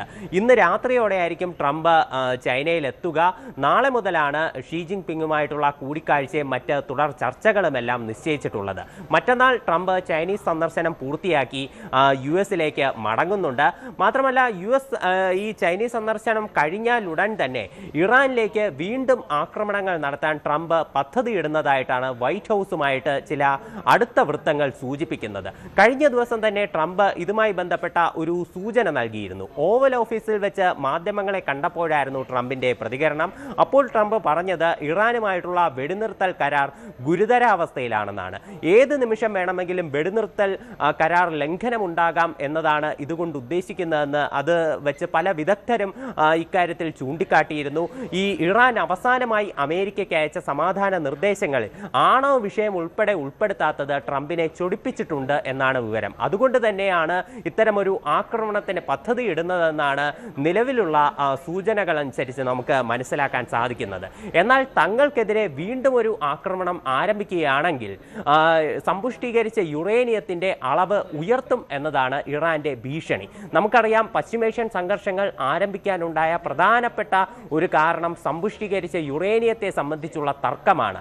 ഇറാനിലെ സമ്പുഷ്ടീകരിച്ച യുറേനിയത്തിന്റെ അളവ് 60% മുകളിൽ ഉയർന്നു എന്ന് അവകാശപ്പെട്ടുകൊണ്ടാണ് ഇസ്രയേലും അമേരിക്കയും ഇറാനിലേക്ക് ആക്രമണങ്ങൾ ആരംഭിച്ചത്. എന്നാൽ നിലവിൽ ഈ ആക്രമണങ്ങൾ വീണ്ടും പുനരാരംഭിച്ചാൽ സമ്പുഷ്ടീകരിച്ച യുറേനിയത്തിന്റെ അളവ് 90% എത്തിക്കും എന്ന് ഇറാനിലെ ഒരു പാർലമെന്റ് അംഗം ഭീഷണി മുഴക്കുന്നുണ്ട്. ഇത് തീർച്ചയായിട്ടും അമേരിക്കയും അതുപോലെ ഇസ്രയേലിനെയും ഒരേപോലെ ആശങ്കപ്പെടുത്തുന്ന ഒരു കാര്യമാണ്. പിന്നെ മറ്റൊരു വിവരം വരുന്നത് US കോൺഗ്രസിനുള്ളിൽ അവതരിപ്പിച്ച ഒരു റിപ്പോർട്ട്, പെന്റഗണാണ് ഈ റിപ്പോർട്ട് പുറത്തുവിട്ടത്. അതായത് ഇറാന് നേരെയുള്ള യുദ്ധത്തിന്റെ ആകെ ചെലവ് $25 ബില്യൺ ആണ് എന്നാണ് അവർ വ്യക്തമാക്കിയിരുന്നത്. എന്നാൽ നിലവിലുള്ള കണക്ക് പ്രകാരം ഇത് $29 ആണ് എന്നതാണ് നിലവിൽ മനസ്സിലാക്കാൻ സാധിക്കുന്നത്. $25 എന്ന് പറയുന്ന കണക്ക് തെറ്റാണ്. $29 ആണ് യഥാർത്ഥ കണക്ക് എന്നുള്ള വിവരങ്ങളും പുറത്തു വരുന്നുണ്ട്. ഈ വലിയ ചെലവിനെതിരെ ട്രംപിനെതിരെ കടുത്ത വിമർശനങ്ങളും ഇപ്പോൾ US-ൽ നിന്ന് ഉണ്ടാകുന്നുണ്ട്. അജയ് സുധാ ബിജു ആണ് വിവരങ്ങൾ നൽകിയത്. കൊച്ചി ലക്ഷദ്വീപ് സീ പ്ലെയിനിന്റെ പരീക്ഷണ പറക്കൽ ആരംഭിച്ചു. രാവിലെ 10:30 പരീക്ഷണ പറക്കൽ തുടങ്ങിയത്. കൊച്ചിക്കും ലക്ഷദ്വീപിനും ഇടയിൽ യാത്രാ സൗകര്യം മെച്ചപ്പെടുത്തുന്നതിനൊപ്പം ദ്വീപ് ടൂറിസം കൂടി പ്രോത്സാഹിപ്പിക്കാൻ ലക്ഷ്യമിട്ടാണ് സീപ്ലെയിൻ സർവീസ് തുടങ്ങിയിരിക്കുന്നത്. 3 ദിവസത്തിനുള്ളിൽ 12 പരീക്ഷണ പറക്കൽ പൂർത്തിയാക്കാനാണ് ലക്ഷ്യമിടുന്നത്. 20 സീറ്റുകളുള്ള ഇരട്ട ടർബോ എഞ്ചിൻ വിമാനമാണ് സർവീസ് നടത്തുക. കൊച്ചിയിൽ നിന്നും ലക്ഷദ്വീപിലേക്കുള്ള സീപ്ലെയിൻ പദ്ധതിയുടെ ഭാഗമായിട്ട് ഇന്ന് ട്രയൽ റൺ 10:03 ആരംഭിച്ചു. 20 സീറ്റുകളുള്ള വിമാനമാണ് പറത്തി നോക്കുന്നത്. ഈ ട്രയൽ റൺ വിജയിക്കുകയാണെങ്കിൽ 12 ട്രയൽ റണ്ണാണ് 3 ദിവസത്തിനുള്ളിൽ പദ്ധതിയിട്ടിരിക്കുന്ന. ട്രയൽ റൺ വിജയകരമാവുകയാണെങ്കിൽ അത് കൊച്ചിയും ലക്ഷദ്വീപും തമ്മിലുള്ള വിനോദസഞ്ചാര മേഖലയിലേക്ക് കൂടുതൽ സംഭാവന നൽകുന്ന തരത്തിലേക്കുള്ള ഒരു നീക്കം കൂടിയായിരിക്കും. എയർപോർട്ട് അതോറിറ്റി ഓഫ് ഇന്ത്യയും ലക്ഷദ്വീപ് അഡ്മിനിസ്ട്രേറ്റീവ് വിങ്ങും കൂടി ചേർന്നിട്ടാണ് ഈ പദ്ധതി തയ്യാറാക്കുന്നത്. അത് ലക്ഷദ്വീപിലെ മറ്റു ദ്വീപുകളിലെയും തമ്മിൽ ബന്ധിപ്പിക്കുക, വളരെ വേഗം അവിടേക്ക് യാത്രാ സൗകര്യം ഒരുക്കുക, വിനോദസഞ്ചാര മേഖല കൂടുതൽ പുഷ്ടിപ്പെടുത്തുക തുടങ്ങിയ കാര്യങ്ങളൊക്കെ ലക്ഷ്യം വെച്ചുകൊണ്ടാണ് ഇത്തരത്തിലൊരു പദ്ധതിക്ക് തുടക്കമിട്ടിരിക്കുന്നത്. ഇന്ന് 10:03 വിമാനം ട്രയൽ റൺ ആദ്യത്തെ ട്രയൽ റൺ നടത്തിയിട്ടുള്ളത്. 3 ദിവസങ്ങളിലായി 12 ട്രയൽ റൺ നടത്താനാണ് ലക്ഷ്യമിട്ടിരിക്കുന്നത്. അതിനുശേഷം ഇത് വിജയകരമാണെങ്കിൽ ഇത് തുടർച്ചയായി അതല്ലെങ്കിൽ കൊച്ചിയിൽ നിന്നും ലക്ഷദ്വീപിലേക്ക് തുടർച്ചയായി ഇത്തരത്തിലുള്ള സഞ്ചാര യോഗ്യമായിട്ടുള്ള ഒരു സംവിധാനത്തിനു കൂടിയുള്ള ഇടം ഒരുങ്ങുകയാണ്. എന്തായാലും ട്രയൽ റൺ 3 ദിവസത്തിനുള്ളിലാണ് പൂർത്തിയാക്കുക. അതിനുശേഷമായിരിക്കും തുടർന്നുള്ള നീക്കങ്ങൾ ഉണ്ടാവുക. ഉഡാൻ പദ്ധതിയുടെ ഭാഗമായിട്ടാണ് ലക്ഷദ്വീപിലേക്ക് കൊച്ചിയിൽ നിന്നും എയർപോർട്ട് അതോറിറ്റിയുടെയും ലക്ഷദ്വീപ് അഡ്മിനിസ്ട്രേറ്റീവ് വിങ്ങിന്റെയും നേതൃത്വത്തിൽ ഇത്തരത്തിലൊരു പദ്ധതിക്ക് തുടക്കമാകുന്നത്. നടിയെ ആക്രമിച്ച കേസിൽ വിചാരണ കോടതി വിധിക്കെതിരെ അപ്പീൽ നൽകാൻ നീക്കം. കേസ് നടത്തിപ്പിനുള്ള ധനസമാഹരണം ആരംഭിച്ചു. അവൾക്കൊപ്പം ലീഗൽ സപ്പോർട്ട് ട്രസ്റ്റാണ് സംഭാവന ക്ഷണിച്ചത്. പൊതുജനങ്ങൾ കൂടി അവൾക്കൊപ്പം ചേരണമെന്നാണ് അഭ്യർത്ഥന. പിന്തുണയുമായി WCC രംഗത്തു വന്നു. കൊല്ലത്ത് പോലീസ് ഉദ്യോഗസ്ഥനെ വാഹനമിടിച്ച് കൊലപ്പെടുത്താൻ ശ്രമം. കാപ്പാക്കേസ് പ്രതിയായ സനൂജിനെ വാഹനം തടഞ്ഞ് പിടിക്കാൻ ശ്രമിക്കുന്നതിനിടെയാണ് സംഭവം. സിവിൽ പോലീസ് ഓഫീസർ ഷെഫീഖ് കൈക്ക് പരിക്ക് ഏറ്റ് ചികിത്സയിലാണ്. സനൂജിന്റെ കാർ തടഞ്ഞു പരിശോധിക്കുന്നതിനിടെ സനൂജ് രക്ഷപ്പെടാൻ ശ്രമിക്കുകയായിരുന്നു. ബൈക്കിൽ പിന്തുടർന്ന ഷഫീഖിനെ ഇടിച്ചിടുകയായിരുന്നു. വാഹനത്തിന്റെ അടിയിൽ വീണ ഷഫീഖിന്റെ കൈയുടെ അസ്ഥിക്കാണ് പൊട്ടൽ സംഭവിച്ചത്. അവയവദാനത്തിന് വ്യാജരേഖ ചമച്ച കേസിൽ മുഖ്യപ്രതി നജീബിനെ കുന്നത്തുനാട് പോലീസ് കസ്റ്റഡിയിൽ വാങ്ങി. 5 ദിവസത്തേക്കാണ് കസ്റ്റഡി. കേസ് SITക്ക് കൈമാറിയേക്കും. അവയവദാനത്തിന് വ്യാജരേഖ ചമക്കലുമായി ബന്ധപ്പെട്ട് റിമാൻഡിലായിരുന്ന മുഖ്യപ്രതി നജീബിനെ ഇന്ന് കുന്നത്തുനാട് പോലീസ് കസ്റ്റഡിയിൽ വാങ്ങിയിട്ടുണ്ട്. 5 ദിവസത്തേക്കാണ് കുന്നത്തുനാട് പോലീസിന് കസ്റ്റഡി നൽകിയിരിക്കുന്നത്. തുടർന്ന് SITക്ക് കൈമാറുമെന്നാണ് മനസ്സിലാക്കാൻ കഴിയുന്നത്. എന്തായാലും കുന്നത്തുനാട് പോലീസ് ഇതുമായി ബന്ധപ്പെട്ടുള്ള നജീബിനെ ചോദ്യം ചെയ്യാൻ തുടങ്ങിയിട്ടുണ്ട്. കഴിഞ്ഞ ദിവസം നജീബിനെ പ്രാഥമികമായുള്ള ചോദ്യം ചെയ്യൽ നിന്ന് നജീബിന്റെ വിദേശ ബന്ധം വ്യക്തമായിരുന്നു. ഇതേ തുടർന്ന് നജീബിന്റെ അക്കൗണ്ടുകൾ പരിശോധിച്ചത് 2 അക്കൗണ്ടുകളാണ് പരിശോധിച്ചത്. മാത്രമല്ല നജീബിന്റെ സ്വത്ത് വിവരങ്ങളെക്കുറിച്ചുള്ള വിവരങ്ങളും പോലീസിന് ലഭിച്ചിട്ടുണ്ട്. നജീബ് തയ്യാറാക്കി വെച്ചിരിക്കുന്ന ഡയറിയിൽ നിന്നുമാണ് ഈ അവയവദാനവുമായി ബന്ധപ്പെട്ടുള്ള വിക്ടിമുകളെ കണ്ടെത്താൻ കഴിഞ്ഞിട്ടുള്ളത്. നിരവധി സ്വീകർത്താക്കളെയും ദാതാക്കളെയും 25-ലധികം പേരെ ഇതിനകം കണ്ടെത്തിയിട്ടുണ്ട് എന്നാണ് പോലീസ് വ്യക്തമാക്കുന്നത്. എന്തായാലും പ്രാഥമികമായിട്ടുള്ള ചോദ്യം ചെയ്യലിൽ നജീബിന്റെ സ്വത്ത് വിവരങ്ങളെ പറ്റിയുള്ള വിവരങ്ങൾ പോലീസിന് ലഭിച്ചിട്ടുണ്ട്. ഇതുമായി ബന്ധപ്പെട്ട് അതില്ലെങ്കിൽ ഈ തട്ടിപ്പിൽ നിന്നും ലഭിച്ച പണം ഉപയോഗിച്ച് നജീബ് നിരവധി സ്വത്തുവകൾ ഭൂമികൾ ഒക്കെ വാങ്ങിക്കൂട്ടിയിട്ടുണ്ട്. അതൊക്കെയും പോലീസ് അന്വേഷിച്ചുകൊണ്ടിരിക്കുകയാണ്. മാത്രമല്ല നജീബിന്റെ വിദേശത്തുള്ള സഹോദരനെ ചുറ്റിപ്പറ്റിയും അന്വേഷണം നടക്കുന്നുണ്ട്. ഇത് മാത്രമല്ല നജീബ് ഈ കേസിലെ മുഖ്യപ്രതി എന്ന് പറയുമ്പോൾ തന്നെ നജീബ് ഒരു മുഖ്യപ്രതിയാവാനുള്ള സാധ്യതയാണ് പോലീസ് തള്ളിക്കളയുന്നത്. പ്രത്യേകിച്ചും ഇത് നജീബ് ആ കണ്ണിയുടെ ഒരു അറ്റം മാത്രമാണ്. ഒരു വലിയ നെറ്റ്വർക്കാണ് ഇതുമായി ബന്ധപ്പെട്ട് പ്രവർത്തിക്കുന്നതെന്നാണ് പോലീസിന്റെ കണ്ടെത്തൽ. ഇതുമായി ബന്ധപ്പെട്ട് നജീബ് തമിഴ്നാട്ടിൽ നടത്തിയുള്ള ഇടപെടലുകളെ പറ്റി പോലീസ് കണ്ടെത്തിയിട്ടുണ്ട്. അന്തർ സംസ്ഥാന അന്വേഷണങ്ങൾ ഇതിന്റെ ഭാഗമായിട്ടുണ്ടാകും. രാജ്യാന്തര അന്വേഷണങ്ങൾ ഇതിന്റെ ഭാഗമായി വേണ്ടിവരുമെന്നാണ് വ്യക്തമാക്കുന്നത്. എന്തായാലും SIT ഇതുമായി ബന്ധപ്പെട്ടുള്ള അന്വേഷണവുമായി മുന്നോട്ട് ഇറങ്ങിയിട്ടുണ്ട്. അടുത്ത പടി എന്നുള്ള നിലയിൽ SIT നജീബിനെ ചോദ്യം ചെയ്യുകയാണ്. മാത്രമല്ല ഇവിടെ കൊച്ചി സിറ്റി പോലീസും റൂറൽ പോലീസും നജീബിനെ ചോദ്യം ചെയ്യുമെന്നാണ് മനസ്സിലാക്കാൻ കഴിയുന്നത്. സംസ്ഥാന വ്യാപകമായി ഇതുമായി ബന്ധപ്പെട്ടുള്ള അന്വേഷണം ഉണ്ടാകും. ഈ ഇരകളുടെയും അതല്ലെങ്കിൽ ദാതാക്കളുടെയും സ്വീകർത്താക്കളുടെയും വിവരത്തിന്റെ അടിസ്ഥാനത്തിൽ ഈ കേരളത്തിൽ തന്നെയാണ് ഇതുമായി ബന്ധപ്പെട്ടുള്ള ശസ്ത്രക്രിയകൾ നടന്നിട്ടുള്ളതെന്ന് പോലീസിന് വ്യക്തമായിട്ടുണ്ട്. ആശുപത്രിയിലെ ആളുകളുടെ, അതിന് ആശുപത്രി അധികൃതരുടെയും ഡോക്ടർമാരുടെയും ഒക്കെ അറിവോട് കൂടിയിട്ടാണോ ഇത്തരത്തിലുള്ള അവയവ കടത്ത് നടക്കുന്നത് എന്നുള്ളതാണ് പ്രധാനപ്പെട്ട ചോദ്യം. അവയവ ദാനവുമായി ബന്ധപ്പെട്ട് ഈ നിലനിൽക്കുന്ന നിയമത്തെ മിസ്യൂസ് ചെയ്തുകൊണ്ടാണ് നജീബ് ഇത്തരത്തിൽ അവയവദാനം, അവയവ കച്ചവടമാക്കി മാറ്റാൻ നിരവധി വ്യാജരേഖകൾ ചമച്ചതെന്നാണ് പോലീസ് കണ്ടെത്തൽ. ആധാർ കാർഡുകൾ, അതല്ലെങ്കിൽ എംപിമാരുടെ MLA-മാരുടെ ലെറ്റർ ഹെഡുകൾ, അവരുടെ ശുപാർശ കത്തുകൾ, പോലീസ് സൂപ്രണ്ടിൻ്റേത് അടക്കമുള്ള കത്തുകൾ, പോലീസ് നൽകേണ്ടുന്ന PCC ക്ലിയറൻസ് സർട്ടിഫിക്കറ്റുകൾ തുടങ്ങിയവയൊക്കെയും ഇവർ വ്യാജമായി കണ്ടെത്തിയിട്ടുണ്ട്. മാത്രമല്ല ചില അന്വേഷണത്തിന്റെ ഭാഗമായി ലാബിലേക്ക് വിളിച്ച നമ്പർ ഒരു ഫോട്ടോസ്റ്റാറ്റ് കടയിലേക്ക് എത്തുന്നതോടു കൂടിയാണ് ഇതിനുള്ള അന്വേഷണത്തിന് തുടക്കമായിട്ടുള്ളത്. അവയവദാനം മാത്രമേ ഇന്ത്യയിൽ അനുവദനീയമായിട്ടുള്ളൂ. അതിലൂടെ അതിന് നിയമത്തെ മിസ്യൂസ് ചെയ്ത് ദുരുപയോഗപ്പെടുത്തി അവയവ കച്ചവടത്തിലേക്ക് നീങ്ങുന്നതായാണ് പോലീസിന് ഇതിനുള്ളിൽ വ്യക്തമാക്കാൻ കഴിഞ്ഞിട്ടുള്ളത്. ആജ്ഞ രവീന്ദ്രന്റെ റിപ്പോർട്ടാണ് കണ്ടത്. പ്രമുഖ ജ്വല്ലറി ഗ്രൂപ്പായ ജോയ് ആലുക്കാസ് പ്രൈഡ് 2026 സംഘടിപ്പിച്ചു. വ്യാവസായിക രംഗത്തെ പ്രമുഖരുമായും പങ്കാളിത്ത സ്ഥാപനങ്ങളുമായും സഹകരിച്ചുകൊണ്ടായിരുന്നു പരിപാടി. കൊച്ചിയിലെ അഡ്ലക്സ് കൺവെൻഷൻ ആൻഡ് എക്സിബിഷൻ സെന്ററിൽ വെച്ച് നടന്ന ചടങ്ങ് ഡോക്ടർ ജോയ് ആലുക്കാസും ജോളി ജോയ് ആലുക്കാസും ചേർന്ന് ഉദ്ഘാടനം ചെയ്തു.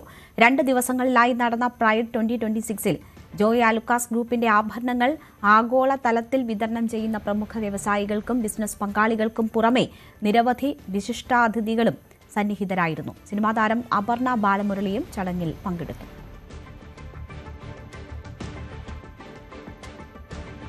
കേരളത്തിലെ പ്രമുഖ സോളാർ ബ്രാൻഡായ റെനർജി സിസ്റ്റംസ് ഇന്ത്യ പ്രൈവറ്റ് ലിമിറ്റഡിന്റെ പുതിയ ഫ്രാഞ്ചൈസ് കൊല്ലം ജില്ലയിലെ ഉമയനല്ലൂരിൽ പ്രവർത്തനം ആരംഭിച്ചു.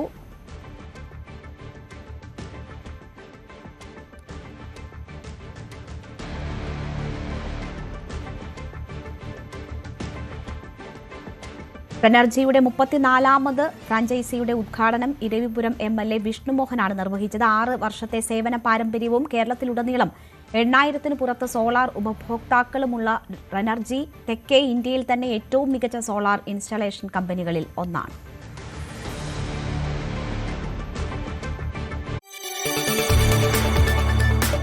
കൂടുതൽ വാർത്തകൾക്ക് News 18 Keralam YouTube channel subscribe ചെയ്യുക.